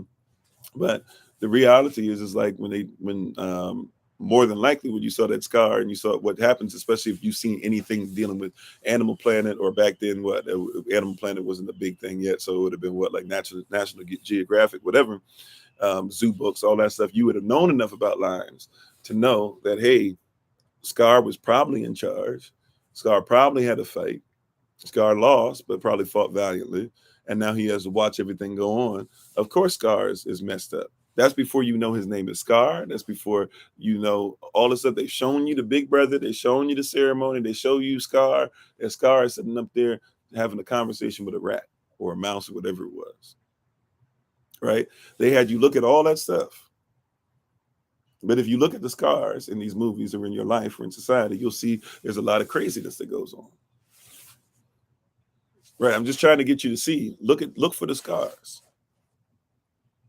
Look for the scars. They're setting this thing up, right, to where they're trying to get you to think that Mufasa was this, that, or whatever. Mufasa probably is somebody Mufasa is somebody who has to do his own brother dirty. Now that's the nature of that lion. That's the nature of how those animals work. We're not animals, but I want you to recognize that's the nature. That's what they lifted up, is the light skin versus the dark skin, and the dark skin deserve to be able to, have their stuff taken away. And that's just what survival of the fittest. Here we go. Charles Darwin, somebody mentioned it earlier. Charles Darwin writes a book called The Origin of Species, The Theory of Evolution, by means of natural selection the struggle, no, not the struggle of survival, the preservation of life for favored races in the struggle for life. I'm sorry, the preservation of favored races in the struggle for life, written in 1860 or 1859. And he wrote it saying that he wrote it basically off of Linnaean doctrine. Carl Linnaeus was somebody that believed that white people were on top and everybody else was on the bottom. And the darker you got, the more on the bottom you were. So when he wrote the book, Charles Darwin wrote out on the cover to tell you specifically, hey, this is a book that continues to perpetuate the stereotype that you must have less melanin in order to be greater than somebody else. So here you are seeing the same story play out in The Lion King. And you think that just because it takes place in Africa and they give them some African names, it must mean that everything that they're saying is actually trying to benefit a African culture. All we had to do was put a black voice behind them, right? The little white boy from, and forgive me for saying it that way, I'm just social constructs, but the little white boy is a Jonathan Taylor, whatever his name was from Home Improvement. He plays Simba's voice when he's just speaking and stuff as a child. But when you need him to sing and have some flavor, you bring in a black boy to sing, right? The guy who played Michael Jackson in the Michael Jackson series, he sings for him. You make sure that you present him as a lighter skin, male against the darker skin male, but you make the darker skin or darker main line. You make that Jeremy Irons, anyways, and then you're gonna make the one that's supposed to be lighter. You're gonna make that James Earl Jones. You're gonna make his wife the wife who played James Earl Jones' wife in Coming to America. And that's what they did, right? Like that's what they did. And they're doing this because of what? Suspension of disbelief. You said the television broadcasting NASA also a suspension of disbelief, brother? Of course. Matter of fact, NASA tells you straight up. Now, not NASA or NASA in Hebrew is literally saying that it's something you shouldn't believe in. It's actually something meant to be, a lie, right? However, even if you just take that, like NASA will admit to you that you've never seen anything from them without them doctoring it in some way, shape, or form. Like it's been admitted, So whatever you want that to be. Right. But we had the suspension of disbelief. You go on with these things as suspension of disbelief. So it's difficult for people because you live by suspension of disbelief. You read Mother Goose Grimm, even though because some of that stuff came from Africa too. Not everything African is automatically righteous just because it's African. But you read Mother Goose Grimm. You read fairy tales. You grew up on Rapunzel. You grew up on Superman. You grew up on X-Men. You grew up on all these different things. You've learned how to continue to suspend your disbelief. But I'm telling you, in the suspension of disbelief, keep looking for the scars as evidence. There's evidence. Yeah, NASA's a whole topic within itself, right? I appreciate you. Is it Hatchet Games, I think? Thanks for being on. Right? Pinocchio, suspension of disbelief. Ain't no, and by the way, if you want to go, it gets deeper because see, that's why I said you got to figure out these canons. Disney has changed the canons somewhat, but they have still things that came from the original. A lot of you guys have never read the story of Pinocchio. So you think that Disney changed Pinocchio up because of what they did from 1940 Pinocchio. And I was surprised when I saw that. I didn't know that the original Pinocchio was that old because I grew up watching Pinocchio myself. I didn't know that it was made in 1940. And that means that it was worked on way before that, but it actually came out in 1940. I was like, wow, that's crazy how long that is, right? But so literally, like little children when they watch it, you watch like an 82-year-old version of, or 82 a spin on something that's 82 years ago or whatever, right? That was kind of crucial. Disney has a whole series on Hyperion Evil. I haven't watched enough of it. Yeah, I need to watch that too. You bringing up? I told you, Sister Barbara, you be bringing up stuff that I'm not ready to go into. I know of it, but I haven't watched it. I have Disney Plus, I think, even though I don't really watch it. I had it more so because I was trying to. The only thing I was really trying to do on there was we ended up talking about that Black is King thing, and I had it for free, and then I ended up keeping it, and I ended up keeping it for like the Mandalorian and the other Star Wars series on there. So, but yeah, at some point I need to sit down and watch that stuff. But but yeah, and we can keep on going. I know somebody mentioned the Little Mermaid. You know, the Little Mermaid is talking about Neptune. You know, you call him King Triton, right? But Neptune, who came out of Gaia is supposed to be the Big Bang. Um, you know, you're dealing with a lot of different things, and you know, but you got the Little Mermaid. We can talk about different things, but a lot of people have never read these books, so they don't really know what these things are talking about. So, like even for example, in Pinocchio, like Jiminy Cricket, a lot of people don't know Jiminy Cricket's character. Why is Jiminy Cricket even? Because we just watched this. We went to visit my father. My father wanted to, you know, him and his grandson. They have a thing that they always watch a movie together. So we decided to watch. You know, we decided to watch, or he decided really that he wanted to watch Pinocchio. So we watched Pinocchio, and I was telling my son, as I often do when we watch these movies, I have to tell him the truth about things. Some things I can't tell him yet, but I tell him enough to where he realizes, like, hey, don't suspend your disbelief there. Don't suspend, right?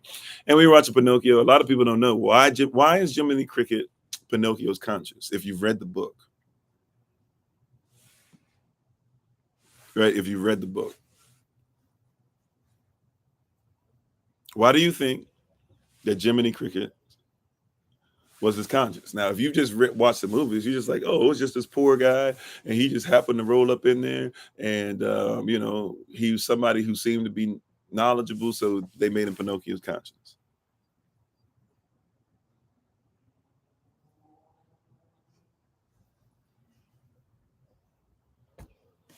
right?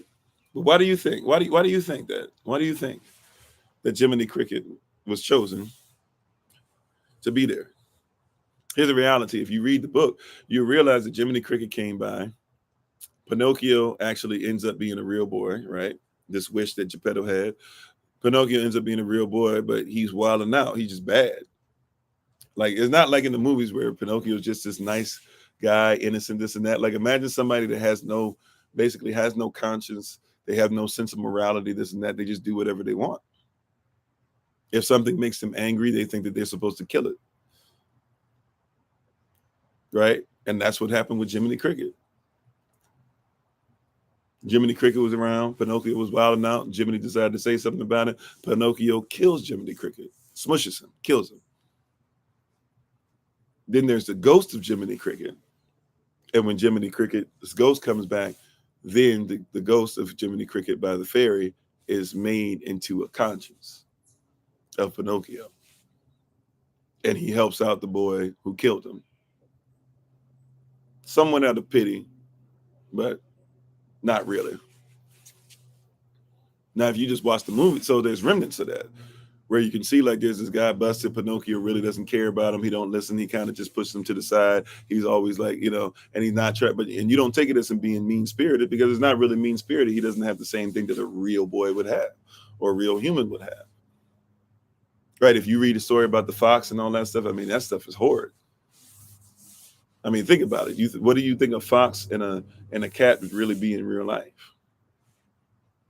I'm just telling you, like it's not, you know, especially look at what they were doing, the stuff in the books that they're talking about, the original books, not just don't just pick up a book that says Disney on it. Before Disney had you thinking that it was their story, go read the original stuff. Just like Beauty and the Beast. Beauty and the Beast is not Beauty and the Beast. Beauty and the Beast comes from a book called Tale as Old as Time. They even have it in the movie. They sing a song, right? A very great song. I like the Angela Lansbury song a lot, and I wish the woman, the black woman that's in the movie at the end, she's actually a trained, and not even trained, but just one of the greatest operatic singers to ever exist. Probably the best one now. They have her sing kind of sort of at the end, and she's supposed to be the one that's like in love with the organ or something like that.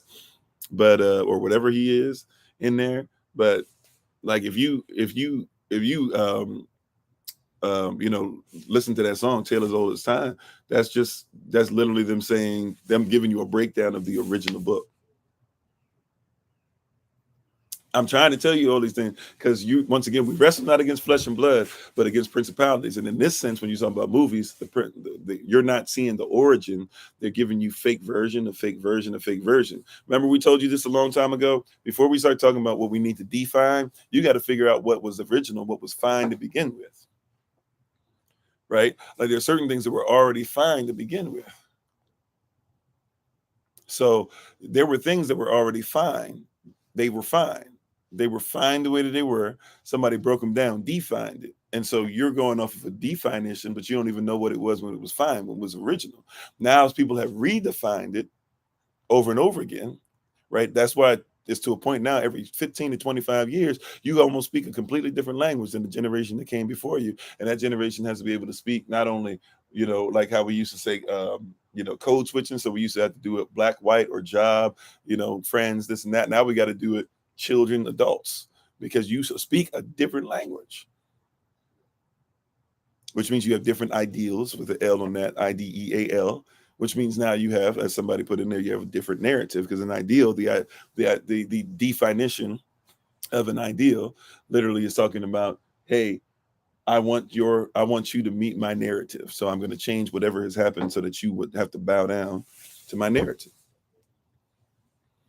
Right? Even with Peter Pan, the book is definitely different. Peter Pan is somebody that's crazy. Peter Pan is somebody out there that does all types of stuff.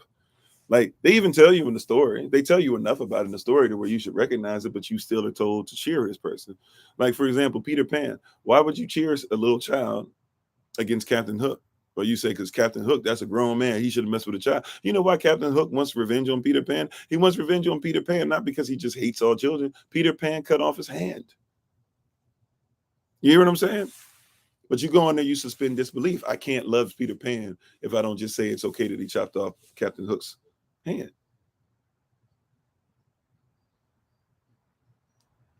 Oh, yep, there you go.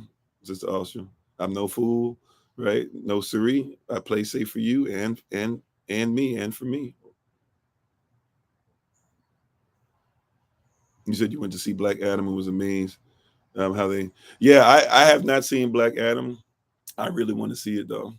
I'm not really a big rock fan as much as everybody else is, and I feel like you're gonna kind of mess it up. I do when it goes back to the comic books. I do like the Shazam stuff, and so a lot of people don't know. The Black Adam and Shazam are actually kind of from the same tree, which means that really they're connected to the Superman story and stuff too. That's why Superman shows up, not just because it's DC Comics, but that's why Superman. I'm sorry, I might be giving spoilers. I haven't seen it, but I know enough about the stuff to where I know what they're going to have to do to make the stuff kind of work. But yeah, sorry. I'm pretty sure I've been told as much, but I was already kind of aware you're going to have Superman show up at some point. So I'm sorry about that. I won't say where I was told he shows up at. No. Okay. All right. Sorry about that. but I haven't seen it yet. I just realized because I don't care if people tell me stuff before I go see it, but I know there's some people you want to see it for yourself, so I do apologize. No spoiler, or well, no spoiler alert. I'm done. I won't say anything else about it. But yeah, I am interested in seeing that one. So I'll probably take. I don't know if I'll take Solomon. I usually watch movies first before I take Solomon to see it, but maybe I'll take him to see that one. It's PG-13, right? If it's PG-13, I heard he'd be killing like he's supposed to be. So he's killing like he's supposed to be. I don't know if I want Solomon seeing all that anyways. I don't know. I'll probably go see it. But first by myself. I don't know, Sister Barbara. Is it too, I mean, I know not all PG-13s are created equal. Is it too much for a little boy to go see?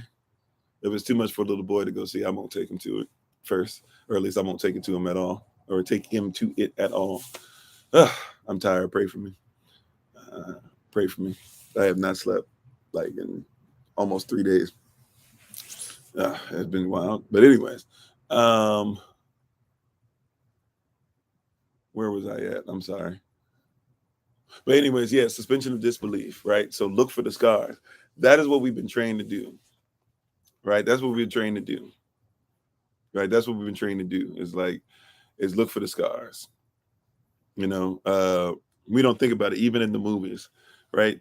Hansel and Gretel is a story about children getting ate, right? Like look for the star or the scars. We might have to end this early if it feels like I'm falling apart. Amen. Sorry, I got to pray real quick.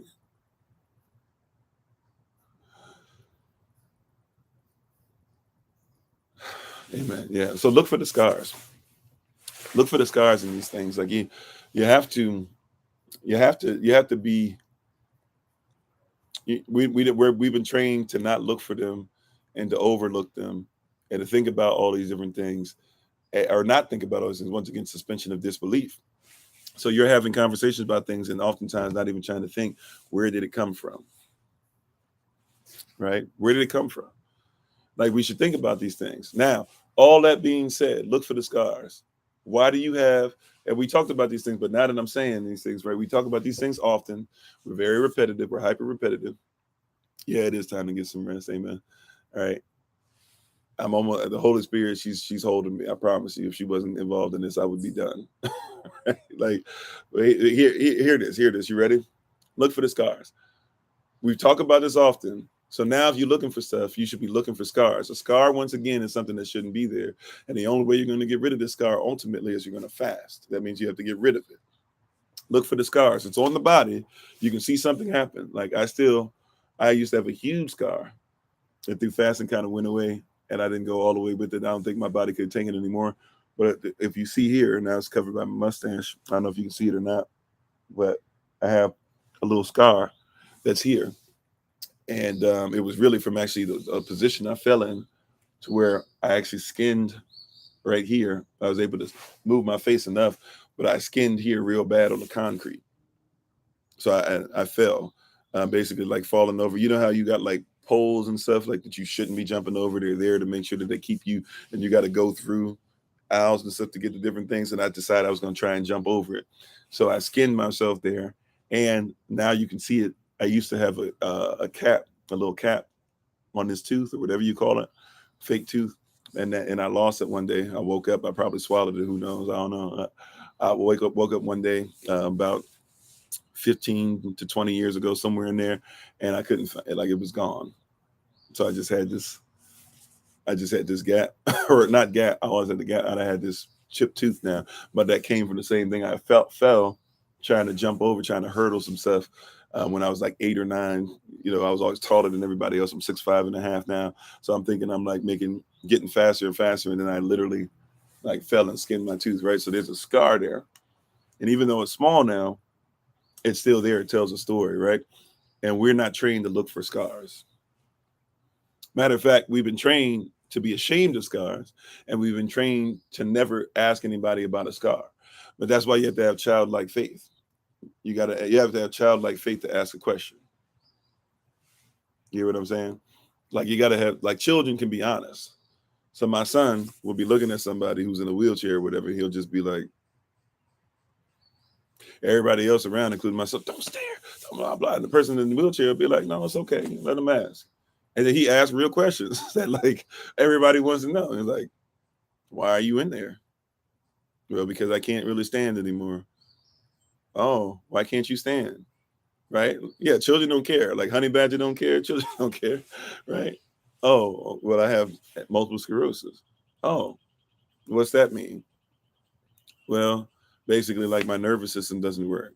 And he might know, my son, because he comes from a mother who is into, natural health and natural medicine, is a herbalist. So he'd be like, oh, so you can't stop being sick?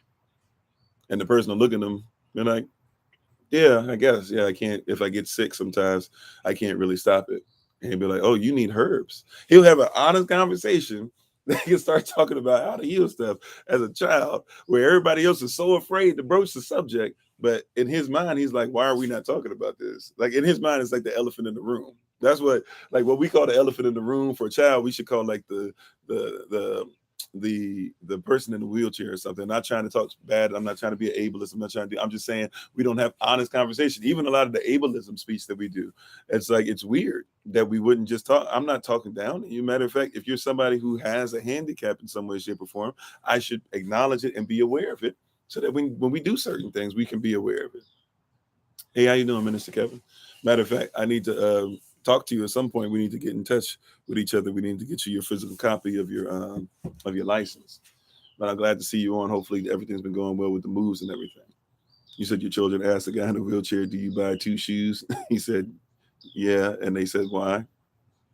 You know, it's uncomfortable sometimes, but it's real. Like, and that's the thing we have. Once again, look for the scars.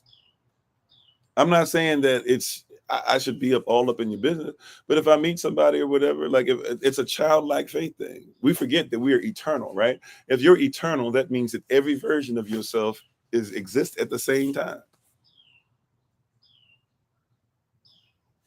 right? Like every version of myself. That's why that's the only reason why. Like I know enough to not suspend my disbelief when I watch it, but hey, I'm still gonna watch Star Wars, but I know it's not real. But if somebody were to ask me something about Star Wars or whatever, and be like, how you gonna talk about Star Wars, but you believe in the Most High? That's okay. It's not a bad thing. It's a childlike faith thing. You know what I'm saying? Like, it's not a bad thing that you would ask me that. It's not a bad, right? But we've gotten so offended. I think there is offensive language that we should stay away from when somebody's, if we would call it handicapped or whatever. Some people might handicapable, handicapped, whatever the case might be.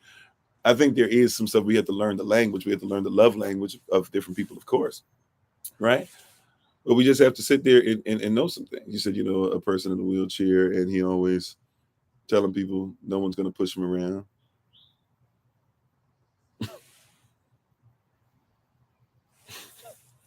Yeah, but I'm just saying, like, if we're in a position, in a situation where we're going to, deal with these things, like, we have to look for the scars. We're not willing to say, like, hey, man, there's a scar that's there. Or even realize that scars sometimes should be there. Have you ever thought about the fact that scars should be there? Because they show us when things happen. If somebody does something to a tree, there's a scar left on the tree.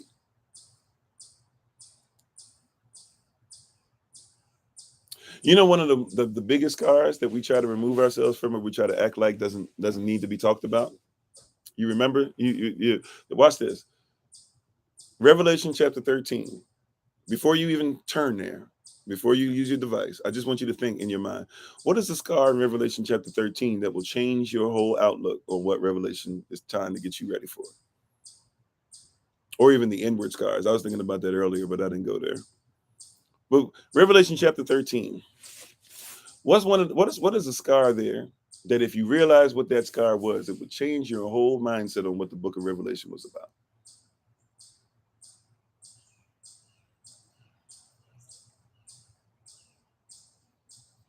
If you knew it, you see what I'm saying?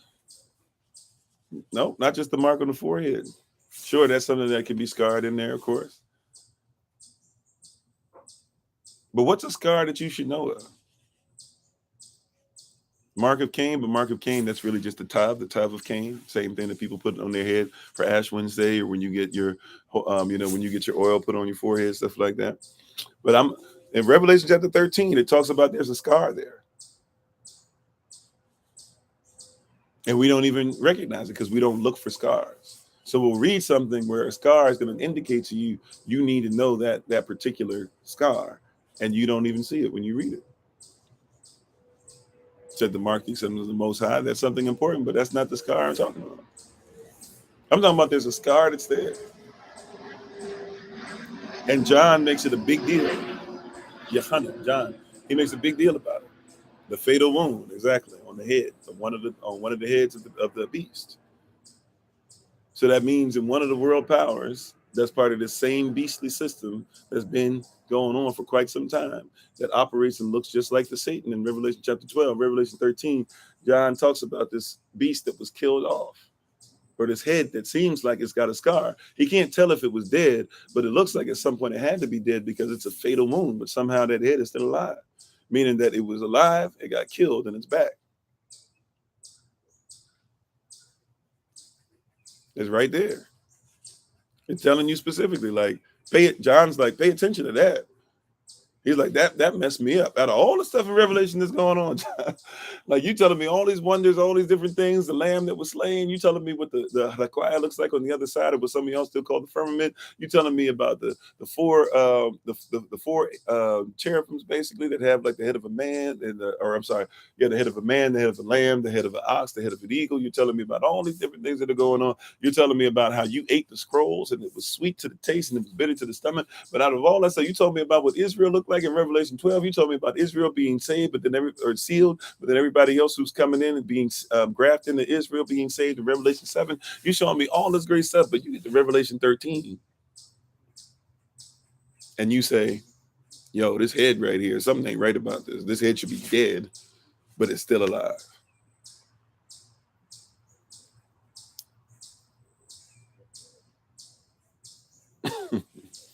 Right? He said something about this and all this stuff he talks about. It's like, I'm not really, he was surprised to say yesterday.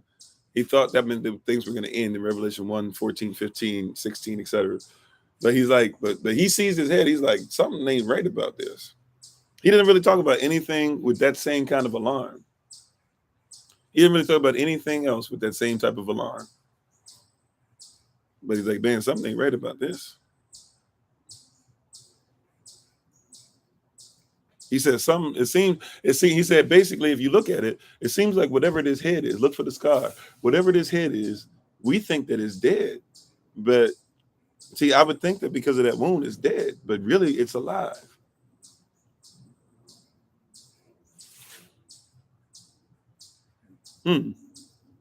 It's not all 7 heads. Because maybe that would make more sense. But he said, no, it's that one head. It's on the same body. It's the same beast. But this one got 7 heads. It's our pleasure. Right? And he talks about, and it's centered around that times, and half a time thing again. 1,260 years. Justinian decree, which basically said that the Roman Catholics said from this point on, we consider ourselves to be the world power, especially in Western Rome, where they consider themselves to be the world power. That was 538. What happens 1,260 years later? Times, and half a time. 1798, the Pope is killed. Napoleon sends a general, kills the Pope. But who's still in charge of everything? You thought because the Pope was dead, or because you don't do those Christian things anymore, because this and that, they don't have any power. Don't think that they did. It's still part of the same beast. John told you, pay attention. You got 7 heads.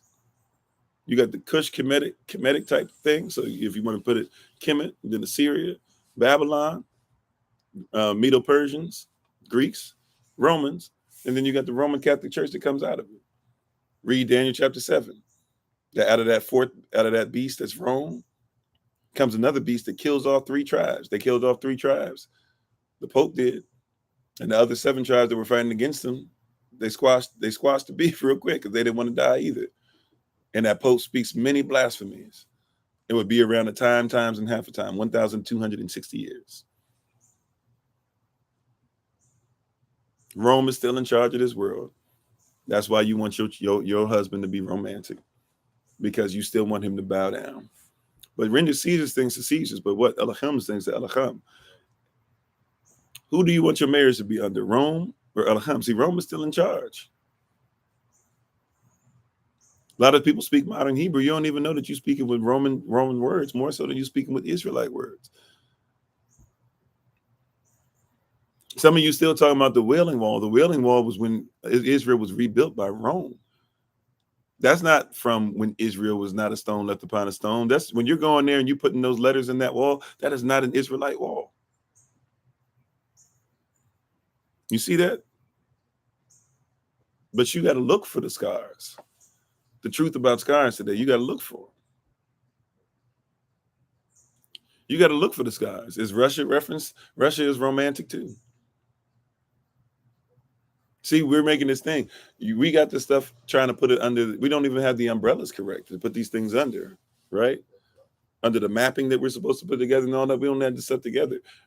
Like Russia, watch this. Russia, Prussia, Normandy, France. I know Normandy's not around still, but nevertheless, Normandy, France, England, Portugal, whatever, Czechoslovakia, all these countries that you're putting together, I need you to comprehend. Guess what? All of them are Roman.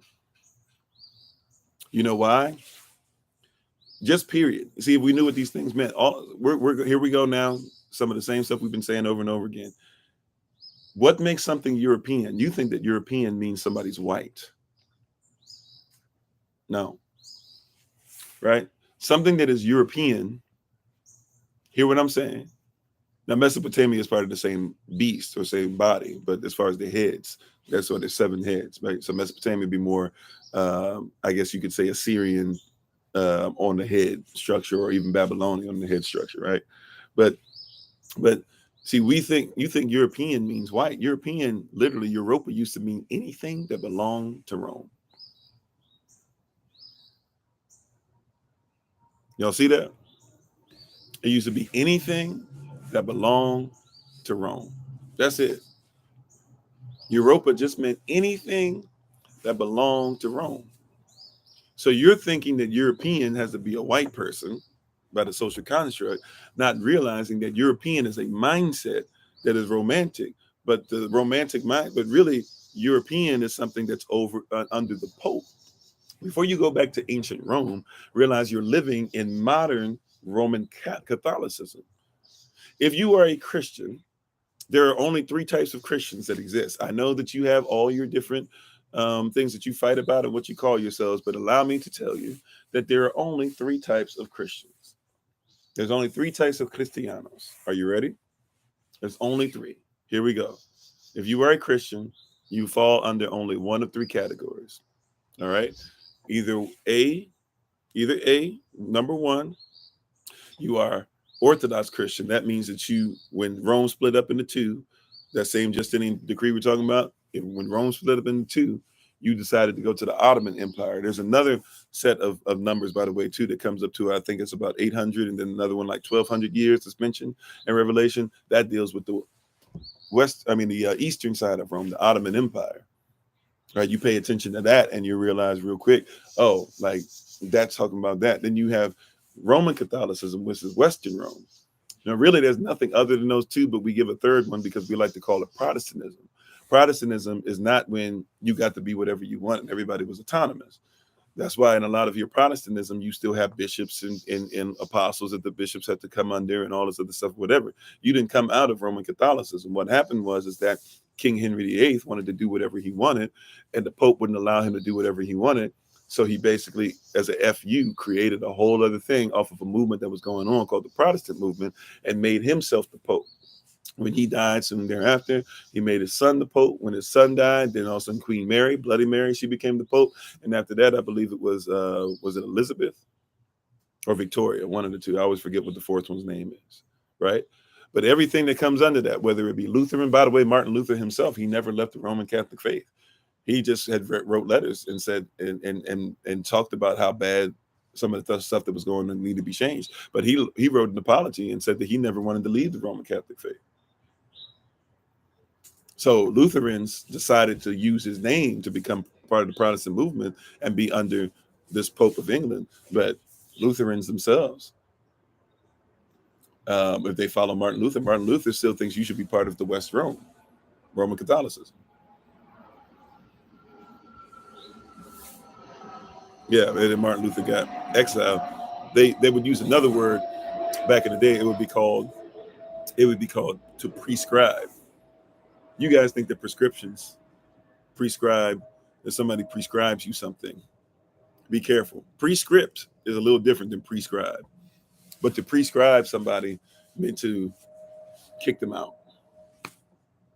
So if you get the medicine prescribed to you, it means they're doing something to kick you out, right? Once again, we don't know culture, but pay attention to the scars. There's a head that was soon to be dead. So you guys think, like, people come on and say craziness all the time. Like, there's religion is the problem, and there's no such thing. And I'm so glad religion is dying off and stuff. You think it's dead. John is telling you, pay attention to the scar. You think it's dead, but that thing's still there.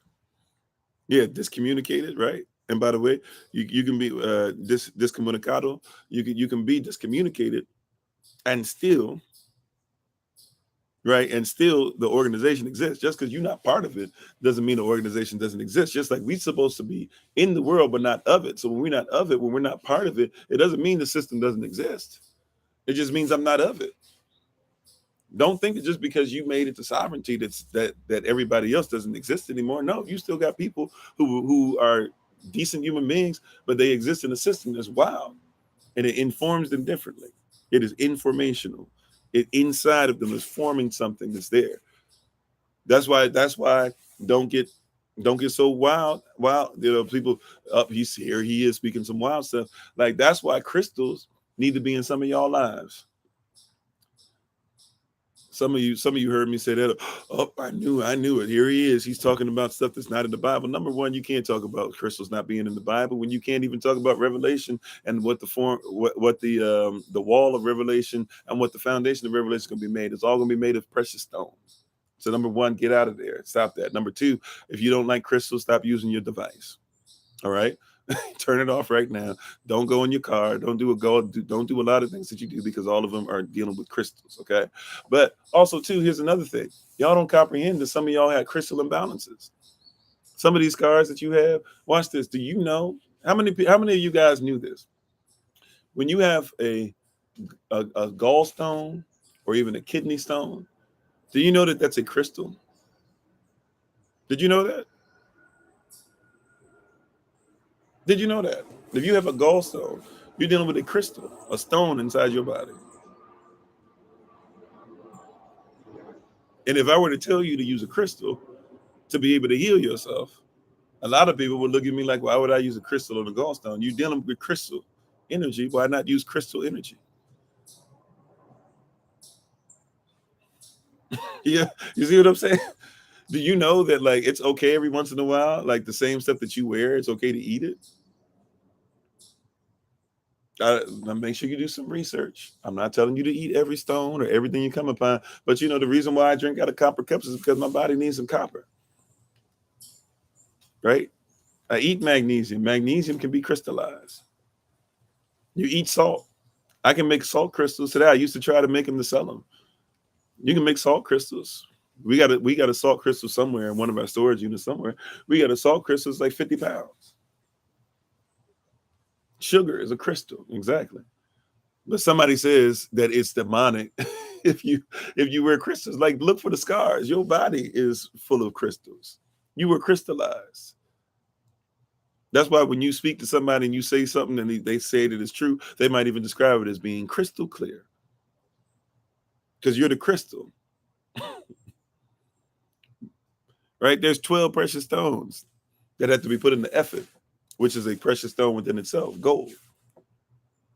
There's people that even from time to time, I wouldn't recommend this doing often, but they put gold flakes on things that they eat because your body even needs the gold. Your body needs copper. Your body needs silver. You could go and buying colloidal silver if you're sitting up there and you want to make sure that you have preventative medicine to stop yourself from getting infections, especially in your throat. Spray a bunch of silver on your throat and in your tongue.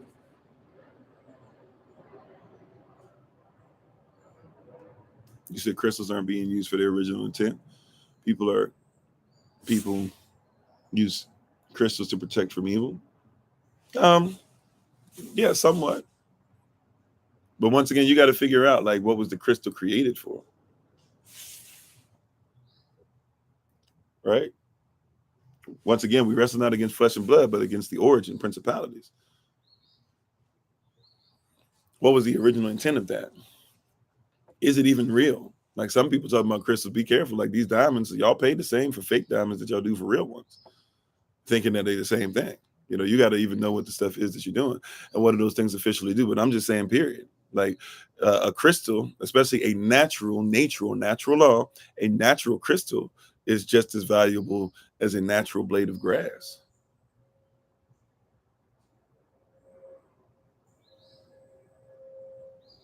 Oh, they used to call you Scarface. Sorry about that. Yeah.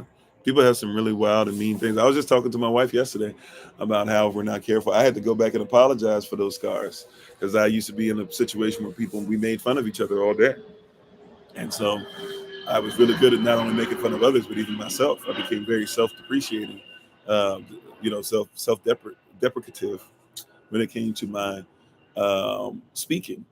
But also I did it to others. I was always there to speak bad because that's what you did. Everybody made fun of each other. And so I had to learn how to be better at making fun of people than they were making fun of me. So, like or some of y'all call it the dozens. We call it Joan and, whatever, so it's like, you know, so but I had to go back and apologize to certain people when I would make fun of them. There's girls that I know we would make fun of terribly, especially some of the Latinas, and I just started noticing in high school they were starting to have bumps on their face, and I knew what it was because my mother told me that a woman should never shave. Like no matter what people say, if they make fun of her or whatever, like a woman should never shave because if she does, it comes back to haunt her. The hair grows back faster when you shave, which it does for male and female. But a woman, she was basically teaching me, when a girl is younger, she's gonna always, even little babies. If you look at them carefully, we all have mustaches, we all have beards, we all have stuff or whatever. It's just in a lot of our women, till they get older, you're not really gonna see it as well. Um, and so so just because it's unseen doesn't mean that it's not there. So therefore, don't get upset or don't make fun of or don't do certain things, whatever. But of course, me being stupid, young and dumb, I used to make fun of some of the Latina girls who used to have like hairier arms. Depending on what nation they were from, they'd have like hairier arms than most of the others, or it would show different because they'd have the light skin, but it had dark hair, stuff like that, right? And so it'd be easier to see. So you would say something to them about it or whatever, and make fun of them. So I started realizing in high school that some of them were shaving their face and getting all these bumps and stuff and having all these nicks, or when they, it was like, and they were feeling really, self-aware of those things and things like that. I went back, and even though some of them never accepted my apology, I went back, I apologized to some, right? Yeah, it grows back thicker as well. So I went back and I apologized to them because I was like, man, I didn't, as a child, you don't really think about the eternity. Nobody teaches us about like what's going to happen to you tomorrow. We just think about live for the day and not think about what's going to happen and how somebody might deal with that for the rest of their lives because they had to have that for a substantial part of their lives, you know. But there's a lot of different things that are there, right? That we have to take on and recognize and realize, there's so yeah, obsidian's also great. Any crystal that's black is great for protection in and of itself. But even certain things that people wear to help as far as making sure if you're on devices like this all the time, you should look for certain crystals, or heck, go to the Dollar Tree if you can, get some glasses, not and get some reading glasses, but get reading glasses that are zero point 0. In other words, get reading glasses that basically look like they're glasses, but they're really not there, but they'll protect your eyes. There's things that you can buy to put on the back of some of your devices to where it takes it diverts the energy. You can take uh, you can even go on like get some mirrors and put the mirrors near where you're doing. The mirrors will begin to start to take some of the stuff out. But I'm just saying in general, like look for the scars. Like you'd be surprised. So some of these sisters who grow up and now they got hairier faces, or they got all these bumps and nicks and stuff, like you sit there, you try to make fun of them. No, look for the scars. That's a scar. That's something that shows you that something came before that. You see what I'm saying? Like something made that scar.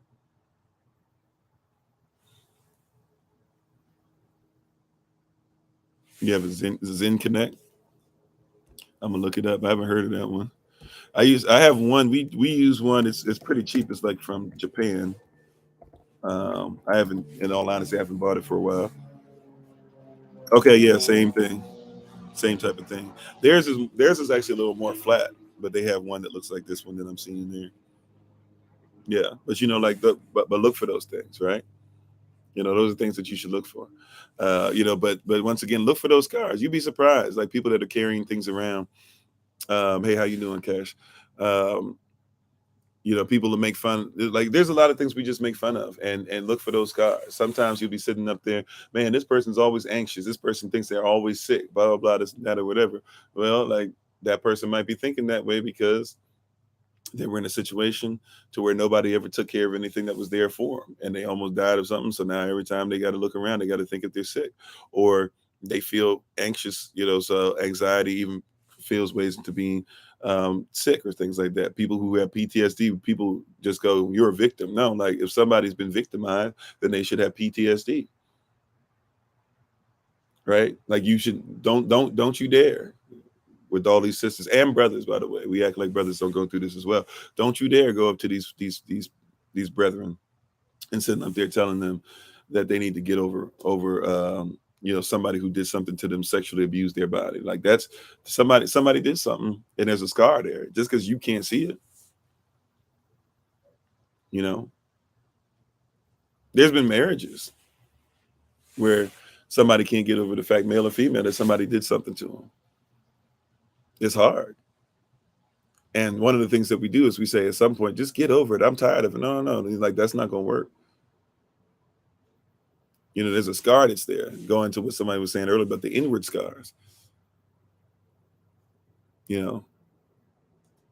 Sometimes sometimes we need to see whether we're going to get rid of the scar or be happy about or use the scar as something that we're going to say we're proud that we've made it through. We got to at least admit the scar is there. It's like with stretch marks. Like, why do women feel bad about stretch marks? Heck, why do men feel bad about stretch marks? Especially if you're somebody that once was small and got big, or somebody who's big and got small. That's part of life. That's part of life. Like if your wife has stretch marks because she gave you some children, that should be some of the sexiest stretch marks that's ever existed. I'm not saying that if you want, you can't get rid of stretch marks. I'm just saying if you have them, it is because you had babies. Especially if it's the man's baby that you're still with, I would think that that'd be sexy. You know what I'm saying? Like I would think that that's earned. My wife has earned stretch marks. Ain't nobody gonna tell me that she needs to get rid of them if she don't want to, because she's earned them. Every time I look at them, I see my son. She done earned that. Hey, peace. How you doing? You said some need permission to heal the part of them that hurts, but have told that part of them is unworthy. Mm-hmm. Yeah, and what I'm saying is look for the scars. I'm not going to tell my family business, but in some of the stuff I've been going through recently, had a family member, and I noticed that they were doing something that they never do, and it was something concerning their vision. And I noticed that this person has always had the best vision I've ever known. Like I can't see anywhere close to what this person can see, right? In the physical, I can't see. And even sometimes, if I be honest, in the spiritual sometimes, but in the physical, I cannot see what this person can see. Like annoyingly so. Like you ever been with somebody that like you think that you can read well, and that person starts reading fine print, and it feels like the fine print is on a sign, like it feels like, I'm not saying it is, but it feels like the fine print is on a sign like half a mile away or something crazy like that. And somehow, some way, like you're happy because you can read the sign, and that person has read everything down to the fine print, and you get close to it, and when you write up on it, you can't even read the fine. Like something where it gets like annoying. Like they can see that well. Like, but I noticed that person was like looking at something and they were doing this. And it was like right at something. And I didn't say anything for a few days. And then finally I was just like, I was like, can I ask you a question? I think you should always, try to have peace and stuff. So I was like, is it all right if I ask you a question? I don't mean anything bad by it. And if you get mad at me, you have a right to, but just hopefully know that it's coming from a sincere place. They're like, yeah. I was like, are you having problems with seeing? And everybody got quiet because the person kind of prideful or whatever. Everybody got quiet. And I was like, well, just please don't be mad. But I noticed that you had to hold something close to your face. And I've never seen you do anything like that before. And I told them the specific place that they did it and the time and everything. And they were like, yeah, I have been. And then they started talking about their issue. And because, like, remember I talked about the childlike faith, the child will say, hey, I see you in the wheelchair. Why are you in the wheelchair? And the person will actually have a better conversation, and the child might be able to actually help them to get to a place of healing because you're going to have an actual honest conversation. After we talked about it, I didn't realize that this person, who I have a great deal of love and respect for, I didn't realize that this person was, as they started opening up, they had been dealing with some stuff and they were moving in a way that does not, it seemed like they couldn't see. Like when they started telling us how much they couldn't see. You hear what I'm saying? And when they started when they started saying how well they could, or how much lack of sight they had, it was way worse than anything I thought it was. And now, stuff that I was kind of frustrated with them in the past, I started realizing, I never told them that, but I started realizing, like, man, when they couldn't do blah blah blah, it was probably because they couldn't see.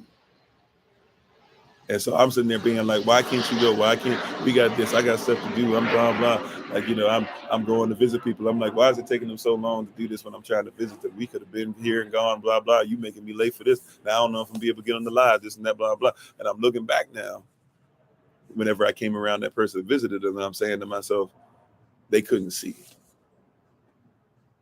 And I didn't look for the scars. It was only when I looked for the scars, it was only when the Holy Spirit said, pay attention this time. Instead of being upset with this person, pay attention this time. And when I looked and I saw they did this, trying to see something, I was like, this person is somebody I've never once in my life even thought that they would be that person. And not because of old age, it's because when they started describing the stuff, it was like, we tell real quick, oh, there's some mineral deficiency going on. You're not eating correct. You taking on too much. Like, now we have a conversation about it, but I had to admit there was a scar. And now we got to set up a lifestyle to where they can fast from the scars. Yeah, bad boys do, put on your glasses. Right. And so we get fast from the scar. Now we can actually say, what should you fast from? What you should stop doing? What should we stop doing around you? What might I have to say? Like, even when I'm in town, like, love you and everything, but I might not be able to bring you to this, that, or whatever when I come, or I might not invite you to blah, blah, when I come through your town. Why? Because you might not be able to, you might not, it might not be the best thing for you till we can help you to get your vision back, or until you have one of your better days. When you have your better days, let's go ahead, let's meet up, let's do what we do. But when you don't, we might have to limit what we do. Now it gets to a place where, hey, that person might be mad, this and that, or whatever. But no, there's got to be a healing process before we can try and say, let's just act like this thing doesn't exist. There's a scar that's there. Right? I heard you be blessed as well. Thank you for being on. Right? There's a scar that's there, and I got to pay attention. You know, that being said, there's a scar that's there. Is me being extremely tired. I have legit, like, barely slept. I said I didn't sleep at all. That's not true. But I probably, in the last 3 days or so, I probably got like 3 hours of sleep at the most. I think I'm stretching it, but yeah, I'm tired, and we barely got here.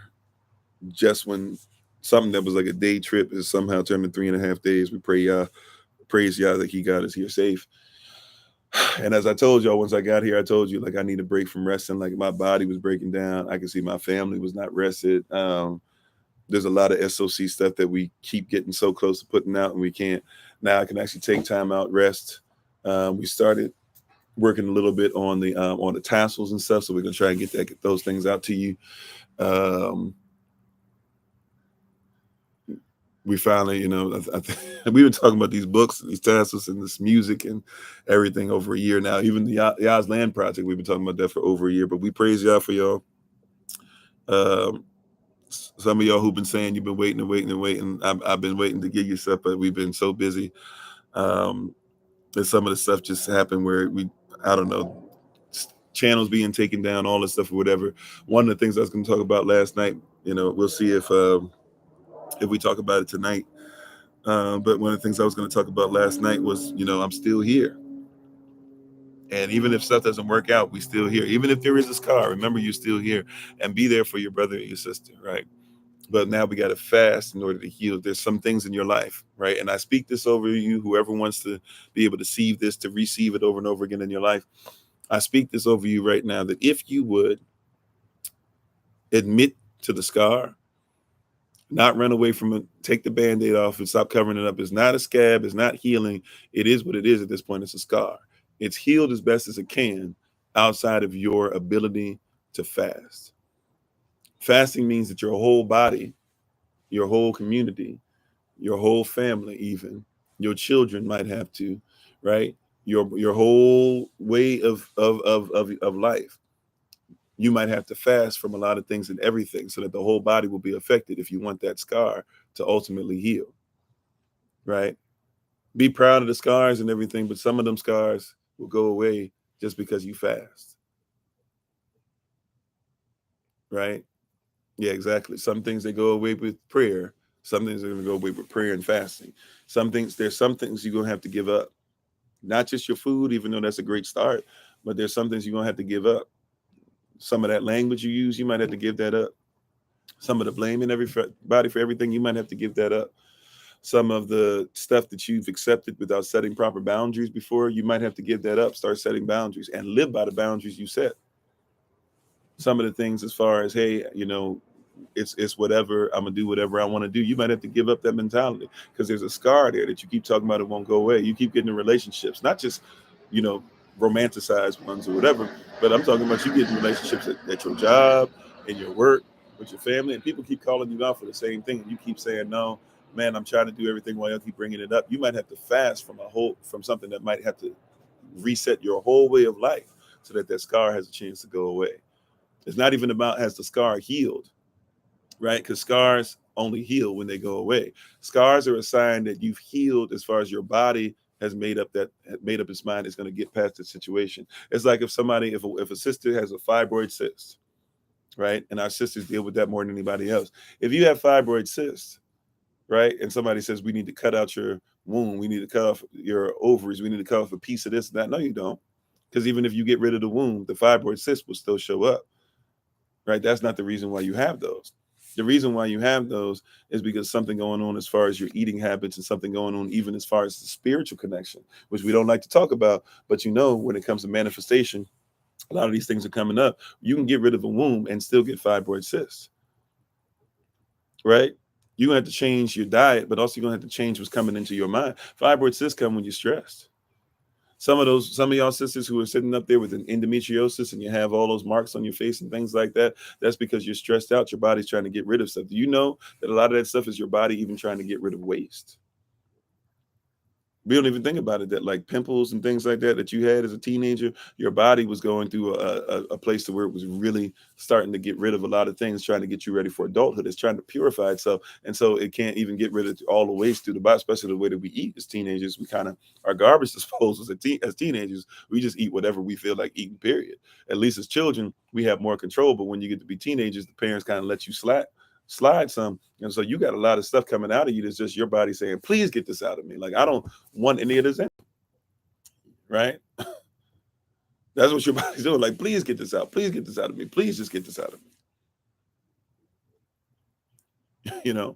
And so your body's just right, and so it comes out your face. But a lot of sisters, when you're dealing with endometriosis, because you're not eating right. Endometriosis when you're bleeding more than what you should, or sometimes because of the tampon or the pad that you're using. If you're using something with plastic, that means that you're shutting up the ability for your vaginal area to have air come in and out. So if your vagina can't breathe, then you're gonna have problems. Do you not need oxygen? If you put plastic, watch this. Why is it that some of us will never drink out of plastic, but you'll insert plastic into you? See what I'm saying? And we have to learn these things. Pay attention to the scars. You had endo cancer. Say, okay, so you know what I'm talking about, right? Obviously deeper than what I know, because you know it. You went through it. Obviously, I'm not even a sister. I'm not a female, right? I'm just saying though, like if you wouldn't drink from plastic because you're afraid of BPA causing cancer causing things, why in the world would you insert it into you or line it across you?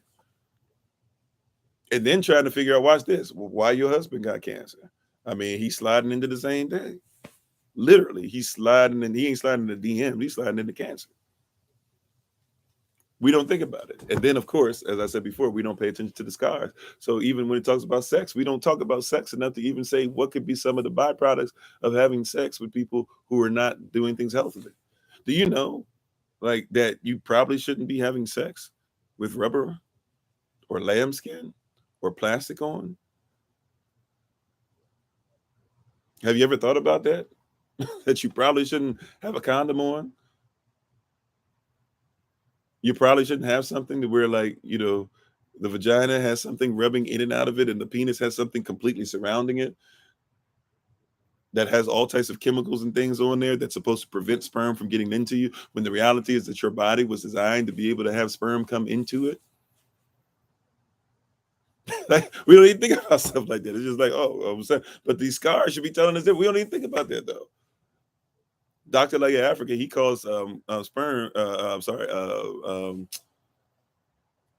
condoms, he calls them like um, penis coffins or penile coffins,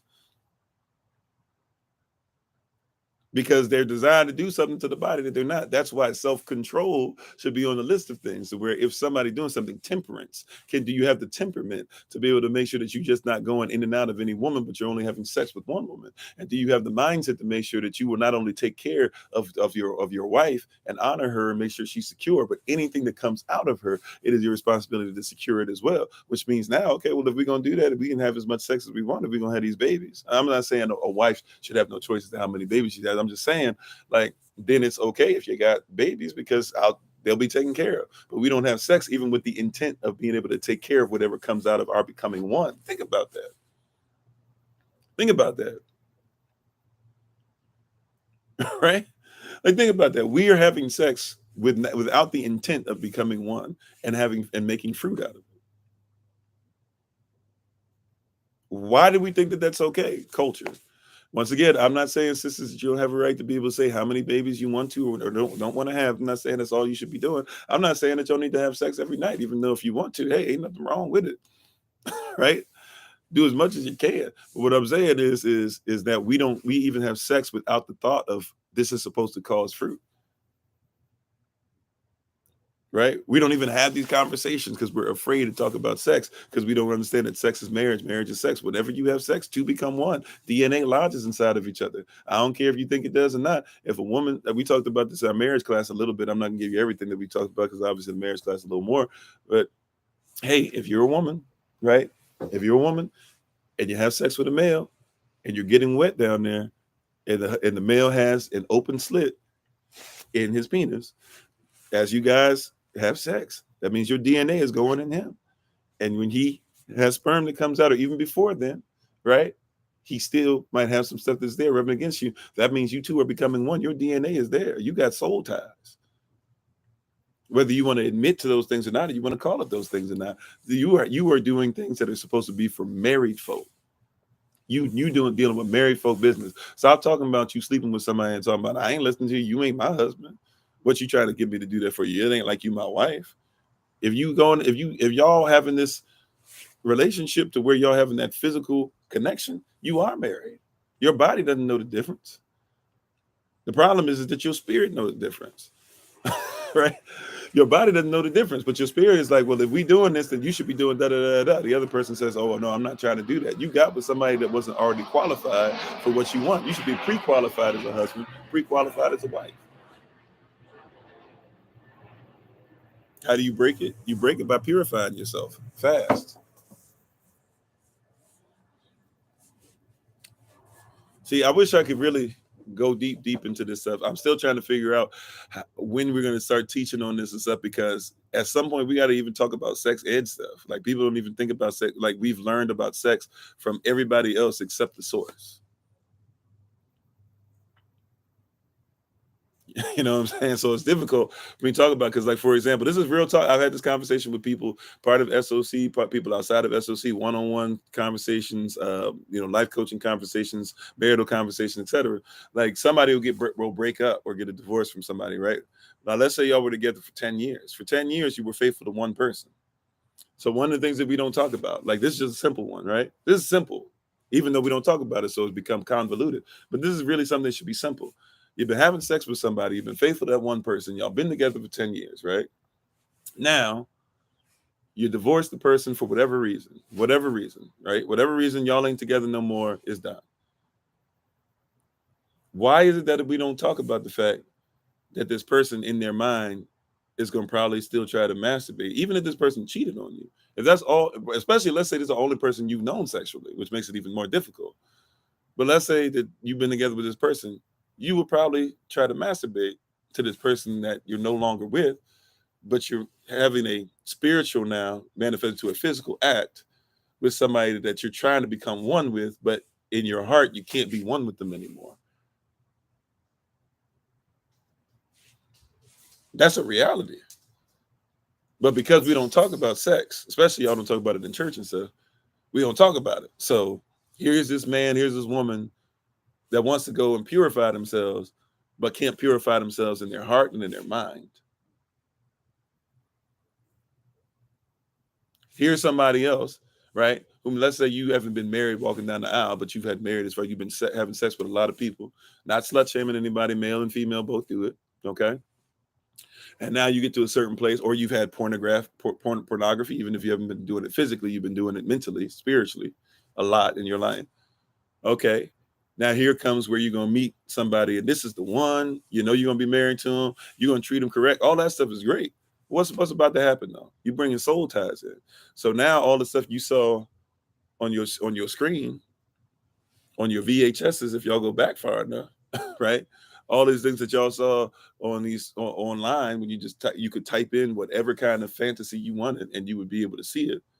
All types of stuff to where all these women were supposed to be degraded and just smile about it, or men were supposed to be called out their name and just be there to be able to punish them or do all types of wild stuff. Now you bring that into your relationship, and you were somebody that's not what they're supposed to be, because you were supposed to become one with somebody who you were supposed to be their only one, and they were supposed to be your only one. Yeah, we don't talk about those things. Matter of fact, why don't we talk about the fact that there's a lot of people who have been cheated on, trying their best to become one with somebody again, and will go through the act, but it's hard for them to mentally and spiritually give in to becoming one, because they're always thinking about the desecration of the contract that was there that said that they were supposed to only be for one another.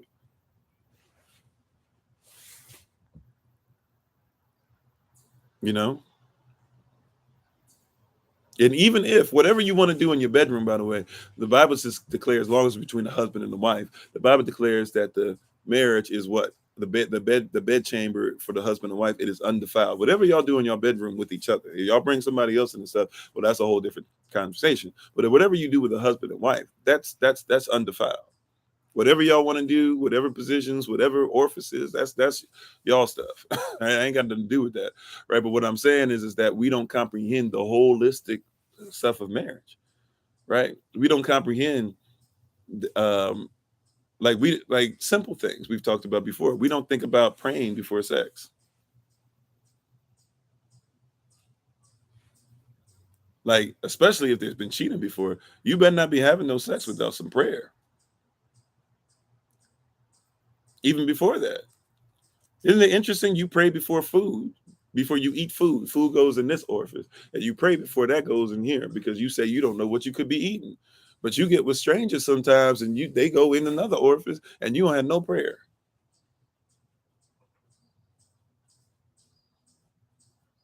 You know what I'm saying? Matter of fact, if you had prayer even with the stranger, you might find out that the stranger shouldn't enter into you, because if the stranger doesn't want to pray, you might want to be like, yeah, we shouldn't be doing this.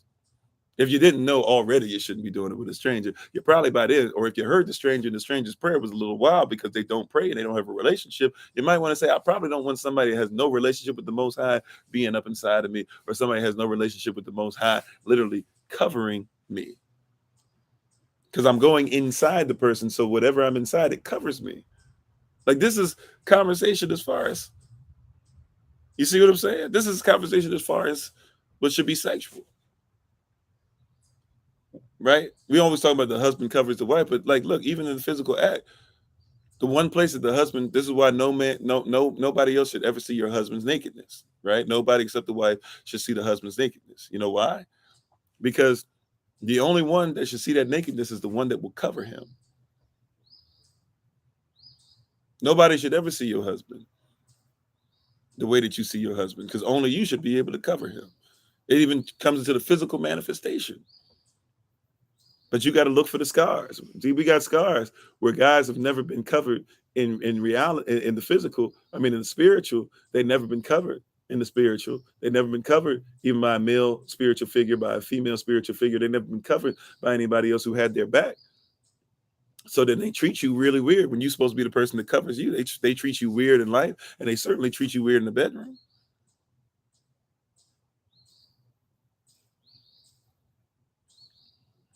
It's not, you know what I'm saying?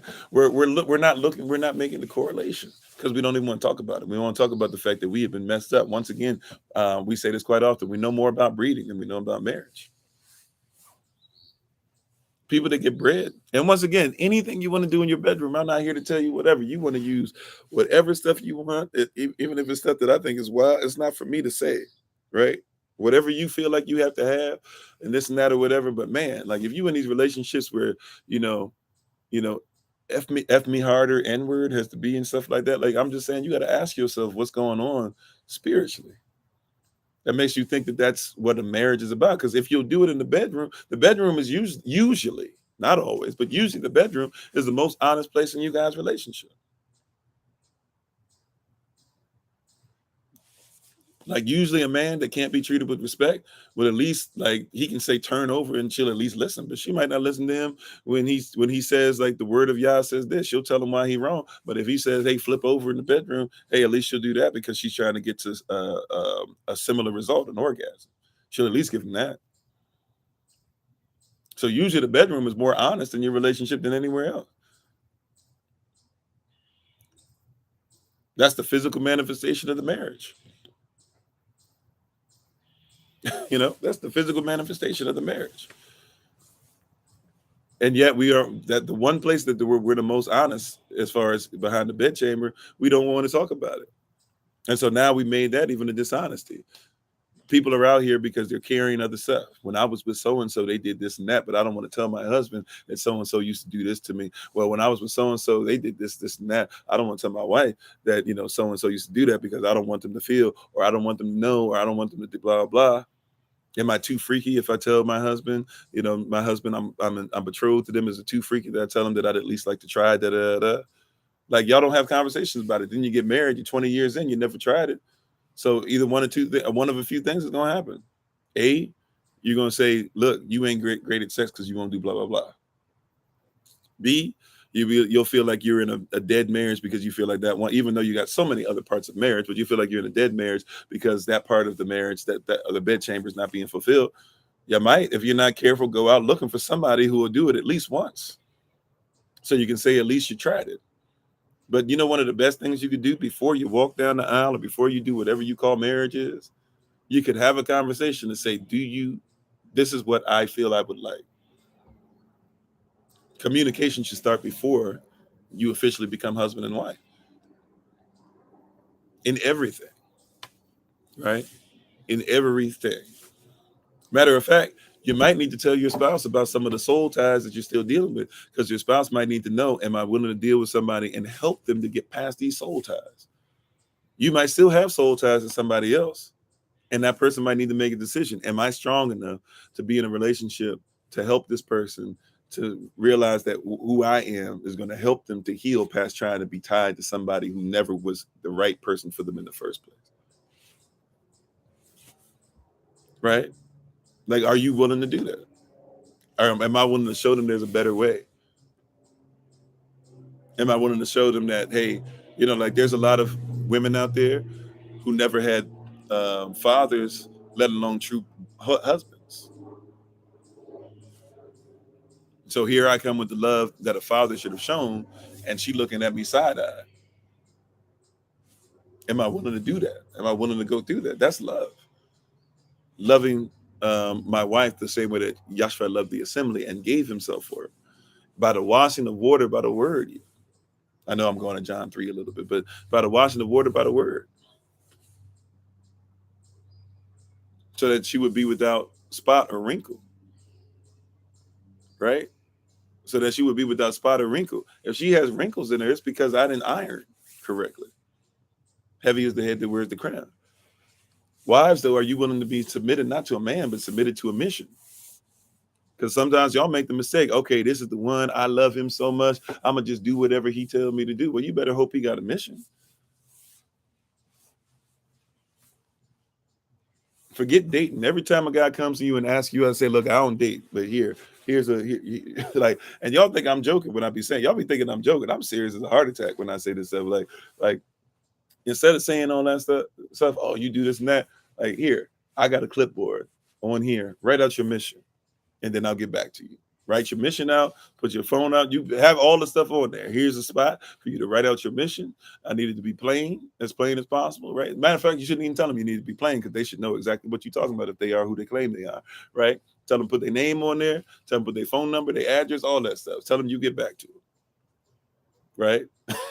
Then you be dealing with different guys there. Guys right now just like, girl, I'm gonna take you out. I want to show you the world, and he'll show you the world. He'll spend $1,000 on your first date if he thinks it means that you're gonna lay down. But then what's up after the first date? What's up after the first week? What's up after the first year? People who have missions, they got the stamina. See, once again, that's why y'all like stamina in the bedroom. You like stamina in the bedroom because it means somebody can keep pouring into you and pouring into you and pouring into you, literally, right? But in the spiritual, you ain't thinking about the stamina. Can they go out on one date? How did they look when they first came up to me today? What if that person was out there because they work as a trash man, but that trash man making 25, 30, 40 dollars an hour? And when you see them later on, they got a stamina. They got a stamina to take trash and be dirty, but then come out being cleaner than anything you could ever imagine every single day, and to be able to take you to levels of stuff that you never experienced you be able to get to. Right? Next time that man comes to you talking about, I want to take you out on a date, give him a clipboard and say, write down your mission and I'll get back to you.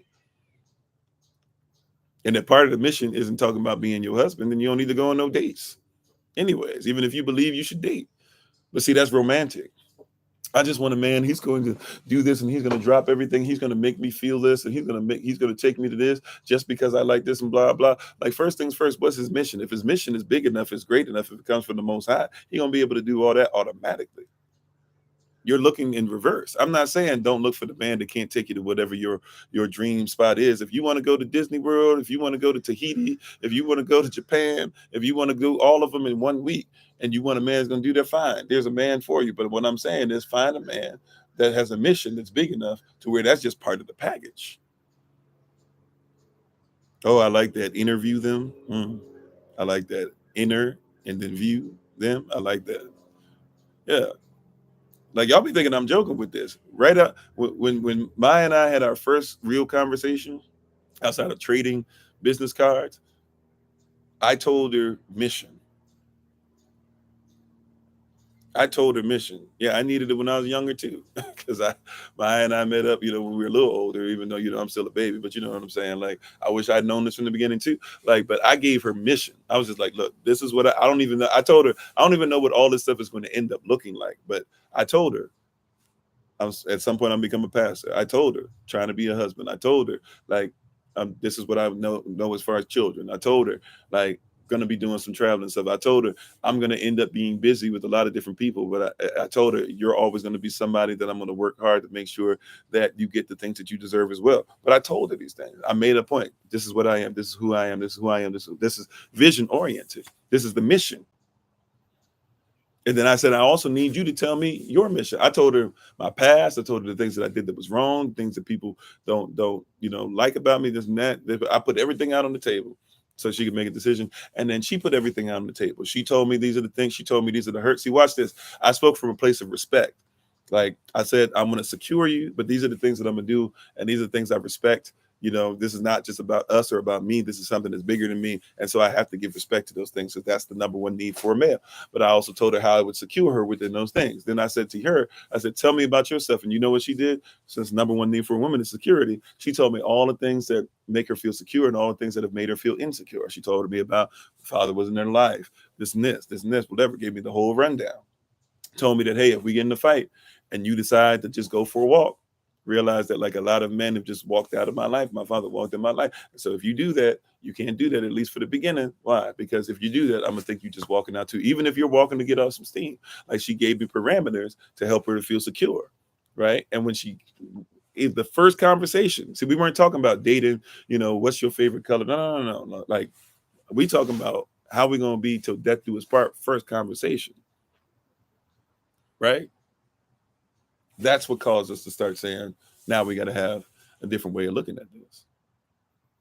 Right? Now we have a different focus. Now it's not just maybe we'll make it to date number 2. Now it's if we're going to be together forever, this is what's going to happen. That was put from the beginning. Yeah, skeletons right out the closet. And I'm be honest with you, I didn't give every single skeleton like I should have. And guess what? There's only two of them that I didn't give. Actually, only one of them really that I didn't give. That were ended up being two, where I tried to hold it because I thought I could take care of it within myself, and I didn't want her to find out that I had these things that were kept popping up from my past, and I was thinking I'd be able to pay off debt and things like that or whatever, right? And I almost lost my wife because of it. If I just be honest about it, so I know from experience, right? I gave 99.9%, but even in that 0.1%, there was stuff that could have messed things up. Like, you got to be honest, you got to be real, right? Those are the things that are going to last.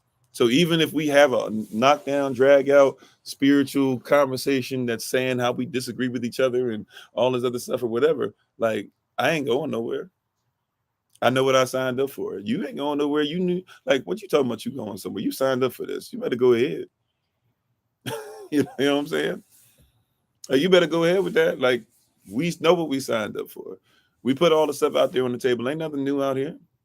The only new information would be if I do something crazy, like be unfaithful, which I never will, right? But ain't no new information out here because I ain't never gonna hurt you. You ain't never gonna hurt me. We are guaranteed to be success and to like do death through his part, because we've already decided that in all the stuff that we had coming into this, we already decided to be better people before we even met each other. And then when we got with each other, we decided that there will be nothing we will ever do that will cause us to be away from each other. So if we already signed up for the bad, then everything else now is just us getting better. That's what it's supposed to be. Right? You said the people in back then here. I don't know if I can repeat it the same way, but that's what it's supposed to be. Supposedly, it's supposed to be like that. But once again, people aren't coming in with that kind of mentality. See, we look for the scars. We identified the scars at the beginning. Oh, you got a scar. Daddy wasn't in your life. Okay, I got a scar. Mama died early. You got a scar as far as this. Okay, I got a scar as far as prior relationships. You got a scar as far as, divorce. I got a scar as far as divorce. Like, we were able to talk about those things. We were able to say what it was. And so, and watch this. Obviously, we don't like take huge time out to talk about our experience. But if she talks about somebody who she was married to, somebody she was in a relationship with, like, yes, sometimes as a band, it's like a little irritating to hear about somebody else, but I can listen to it. Why? Because like that's a scar. And so when she's talking about this stuff, she's trying to tell me about something that she needs to be better. Okay. See, I can listen different because I'm not looking for it to be like some kind of determination on me being an evil person. I can listen to it because I'm like, oh, that's just a scar. I get that. That's something that's still on your body. And so as you tell it to me, if I want to not hear it, watch this. Now here, see, people don't want to hear this part, but this is when you got to be willing to go through the process. All right. She's telling me about the scar. So she needs to fast from it. And we are one. That means that whatever her scar is now my scar. So if I want to get rid of that scar, I don't like it on my body, we're going to have to fast from some things together. And now the scars that she has are my scars, which means the scars that go away are the scars that go away from me too. But we don't think about that. Look for the scars. You see, you don't even look for the scars on other people because you don't think about us becoming one. That's why as a community, you got to look for the scars. I have to look to our sisters and listen to their experience. I have to listen to people who you want to call white or whatever. If we're going to become one with them, if that's what y'all say is about being humanity, at some point I got to hear them out too. I got to listen, even if I don't agree with everything Jane Elliott or Tim Wise or even, Pastor John Brown, or you want to keep on going through different people or whatever that literally used to fight people and kill people in the streets for us and stuff like that. Like, I got to listen to their story too. I got to look for the scars. If we're going to become one with anybody, I got to look for the scars. Yahweh, he loves the scars that I have and he wants me to help heal. That's why he tells me to fast. Because if I'm become one with him as his wife, it means that my scar is now his scar. That's why he said that the chastisement, the scars that I have are no longer mine, but they're his. Because his yoke is easy, his burden is light. Right? It's look for the scars. Romans 15:1. Romans 15:1. We should take on the infirmities of the brethren. All the stuff that talks about in Romans, leading up to Romans 15:1 is to take on the infirmities of the brethren. Romans 12:1 and 2, right before that, what? I beseech you, therefore, brethren, therefore, because of what? Romans 1:11, we're established. Romans 3:23, that all have sinned and fallen short of the glory of Elohim. Romans 5:8, Yeshua demonstrated his love to us, that while we were yet sinners, he died for us. Romans 6:22, we're free. Why? Because Romans 6:23, the wages of sin was death, but the gift of Elohim is eternal life. Therefore, Romans 8:1, I'm not under condemnation because I follow after the Spirit. Romans 8:11, that same Spirit I follow after, that he lives inside of me and will quicken my mortal body, so that Romans 8:18, the suffering of this present time is not worthy to be compared to the glory which shall be revealed. Romans 8:19, therefore, the people who are just creatures still are looking at me as a son who was manifested to be able to help them out of some things. That now, Romans 8:28, all things are working together for the benefit of those of us who are called, invited to love, act upon what Yahweh has given us, and we're called according to his purpose, which Romans 8:37 makes us more than conquerors, which Romans 9:6, that even though all Israel isn't Israel, Romans 10:1, that is still his prayer that Israel will be saved. Romans 10:2, that we have a zeal of Elohim, but it's not according to knowledge. Romans 10:3, if we would stop getting to everybody else's law, Romans 10:4, the law would have actually been a benefit to us. However, Romans 10:9, if we would have the same logic and confess that that law is correct, then the death that Yahshua had for us makes him our Lord, and Romans and the being fellow heirs, we get to receive eternal life like he did when Elohim raised him from the dead, which is what we believe, which Romans 10:10 means now we can be salvaged and now we can go towards right lawful standing. Romans 10:13 through 16, therefore what? Anytime we call upon his name, we shall be saved. But how can you be saved if you haven't believed it? How can you believe it if you haven't heard it? How could you hear it if it's not being preached? How could you preach it if the preachers aren't sent from the right place? Therefore, who shall believe our report? Well, Romans 12:1 and 2. Those who, by the mercies of Elohim, present themselves a living sacrifice unto Elohim, which is holy and acceptable in your reasonable service. And we do this by the renewing of our mind every day, which causes us now, Romans 15:1, to make sure that we can take on the infirmities or the mental illnesses or the scars of our brothers and sisters. See how the Roman road comes in handy? I told you these roads we've been talking about. Memorize these things. Make this part of your walk. Make this part of your heart. Make this part of your life. You're here to make sure that you help others. You're here to make sure that you help others.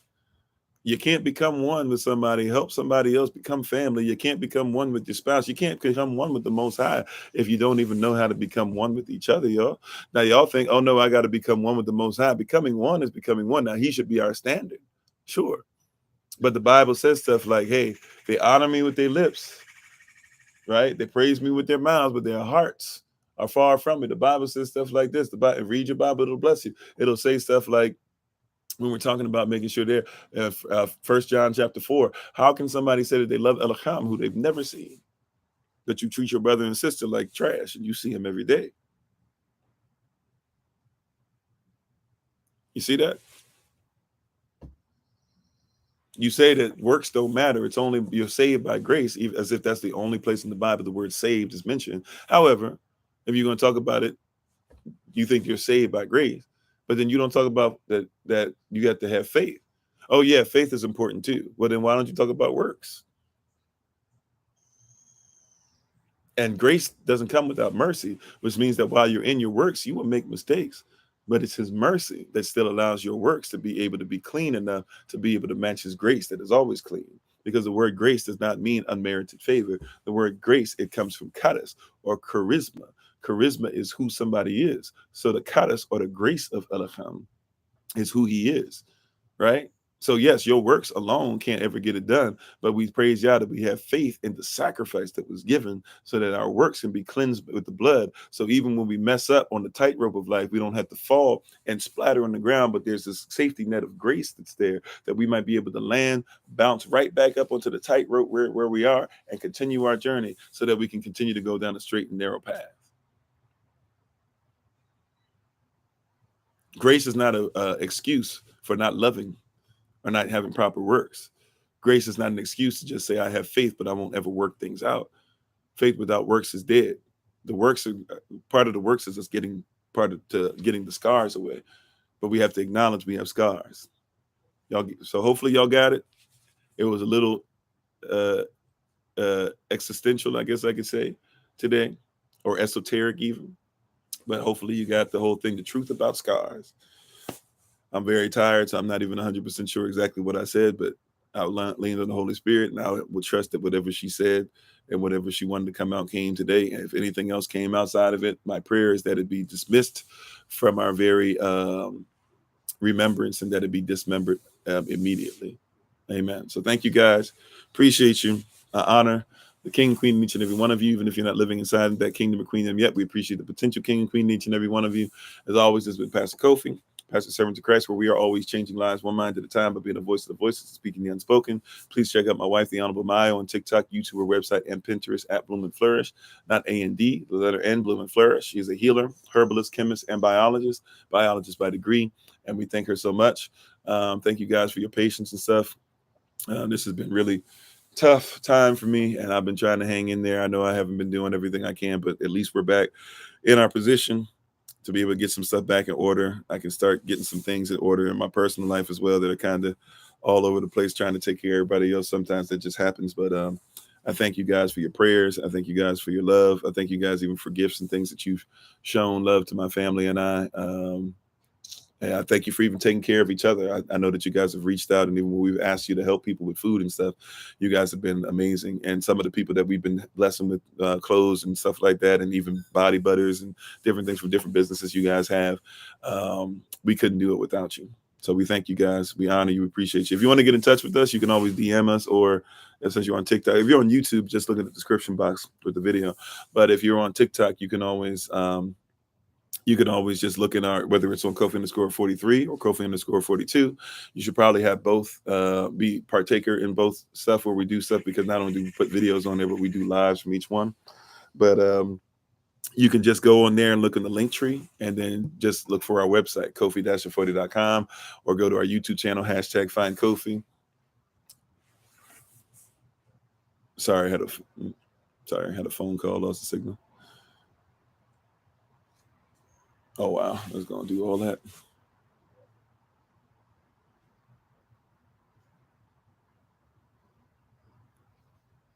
Okay. Sorry about that. I had a phone call, and then everything just went crazy. But you can always get in touch with us. Just look in the link tree if you're on TikTok, and get in touch with us, and we'll make sure that we talk to you soon. But I'm going to go ahead and get some rest. I feel like my eyes are rolling in the back of my head. I like, thank you guys for your prayers. You guys don't know what they mean. Because especially when some of you had specific prayers at specific times that you even told me about. I had, like, I'm very good when it comes to traveling on the road. I can go over a day as long as I have certain things in me that I've ate or whatever. I can go really long periods of traveling by vehicle. But when I tell you, like, I almost fell asleep like 3 times, and not like for long periods of time, but I'm talking about, like, how your head starts leaning and your eyes start closing. It was only for like half a second or something like that each time, but that's all it takes, right? It's just that 1/2 a second. And so we praise y'all that we were at least able to do what we needed. But when I say it was rough, it was rough. But I told y'all when we did this baptism, and it always starts with the head. Whatever you speak, be careful. We're going to look beyond what we see. We're going to press and strain, and we're going to have to #finish strong and live in the side of that which we pursued. So I praise y'all. We made it back here. I would do my best to make sure that I'm on this evening. We'll try to make sure we get our Patreon stuff in later on today as well. So thank y'all. Appreciate you. I honor you all. Thanks. My wife is on too. I honor my wife for dealing with all this stuff that we've been dealing with for, I mean, it feels like half a year. I know for about probably no more than about 3 to 4 months or so have we actually been on the road, but it literally feels like, I guess we travel even when we're in local places. We're always on the road somewhere. But man, when I say we've been traveling this year, it's been great. However, it's definitely time for me to get a little bit of rest. So unless somebody invites us to something that's going to take care of something, I promise you, like, I'm gonna have to rest, to where somebody else gonna have to make sure our travel and stuff's taken care of for a minute. And we look forward to talking with our ministerial staff soon, and trying to get them on point to where they'll be able to do stuff. I will be on tomorrow though. So if you miss us for the evening session on Kofi_42, that'll be at 8 p.m. Eastern New York time. I will be on tomorrow. We should, starting next month, have a nice little system set up as far as who's going to be preaching on Wednesdays for a while, so I can get back to having those Wednesdays off. And those who have been looking, especially for certificate stuff, a lot of you have been slowly receiving it. Some of you, especially those who've been waiting longer than others, you should actually be getting some in the mail. So it's been a little rough for us recently, but we're going to make sure that we come back into where we need to. So thank you all. Appreciate you. We honor you. We look forward to talking to you guys soon. Don't forget that the Women in Red event is going to be coming up soon as well. So start paying attention for some of that stuff. Just like we had the Brothers in Black stuff that we did, we got our Women in Red event that we do annually as well. So I'm excited to see what Maya's going to have for us in that. So please check that out. The Elder Maya, the Honorable Maya. And once again, we give her honor and praise for everything that she does. Thank you again, Yastel. Please study this word, meditate on it, let it marinate, fast from certain things, whatever you got to do, so that you can, once you see this as a truth, you will not just be a hearer of it, but you will be a doer as well. So we thank you all. We honor you. We appreciate you. As always, this has been Pastor Kofi, Pastor Servant to Christ, where we are always changing lives one mind at a time by being a voice of the voiceless and speaking the unspoken. And until I have the great privilege, opportunity, and responsibility of being in front of you all again, please remember, as always, Yashdal, that you are loved, you are necessary, you are majestic, you're fearfully, wonderfully made, and you, which is all of us working together, will be the reason why people who are in the system no longer have to be of it. Shalom, family. Peace. Thank you again. We honor you.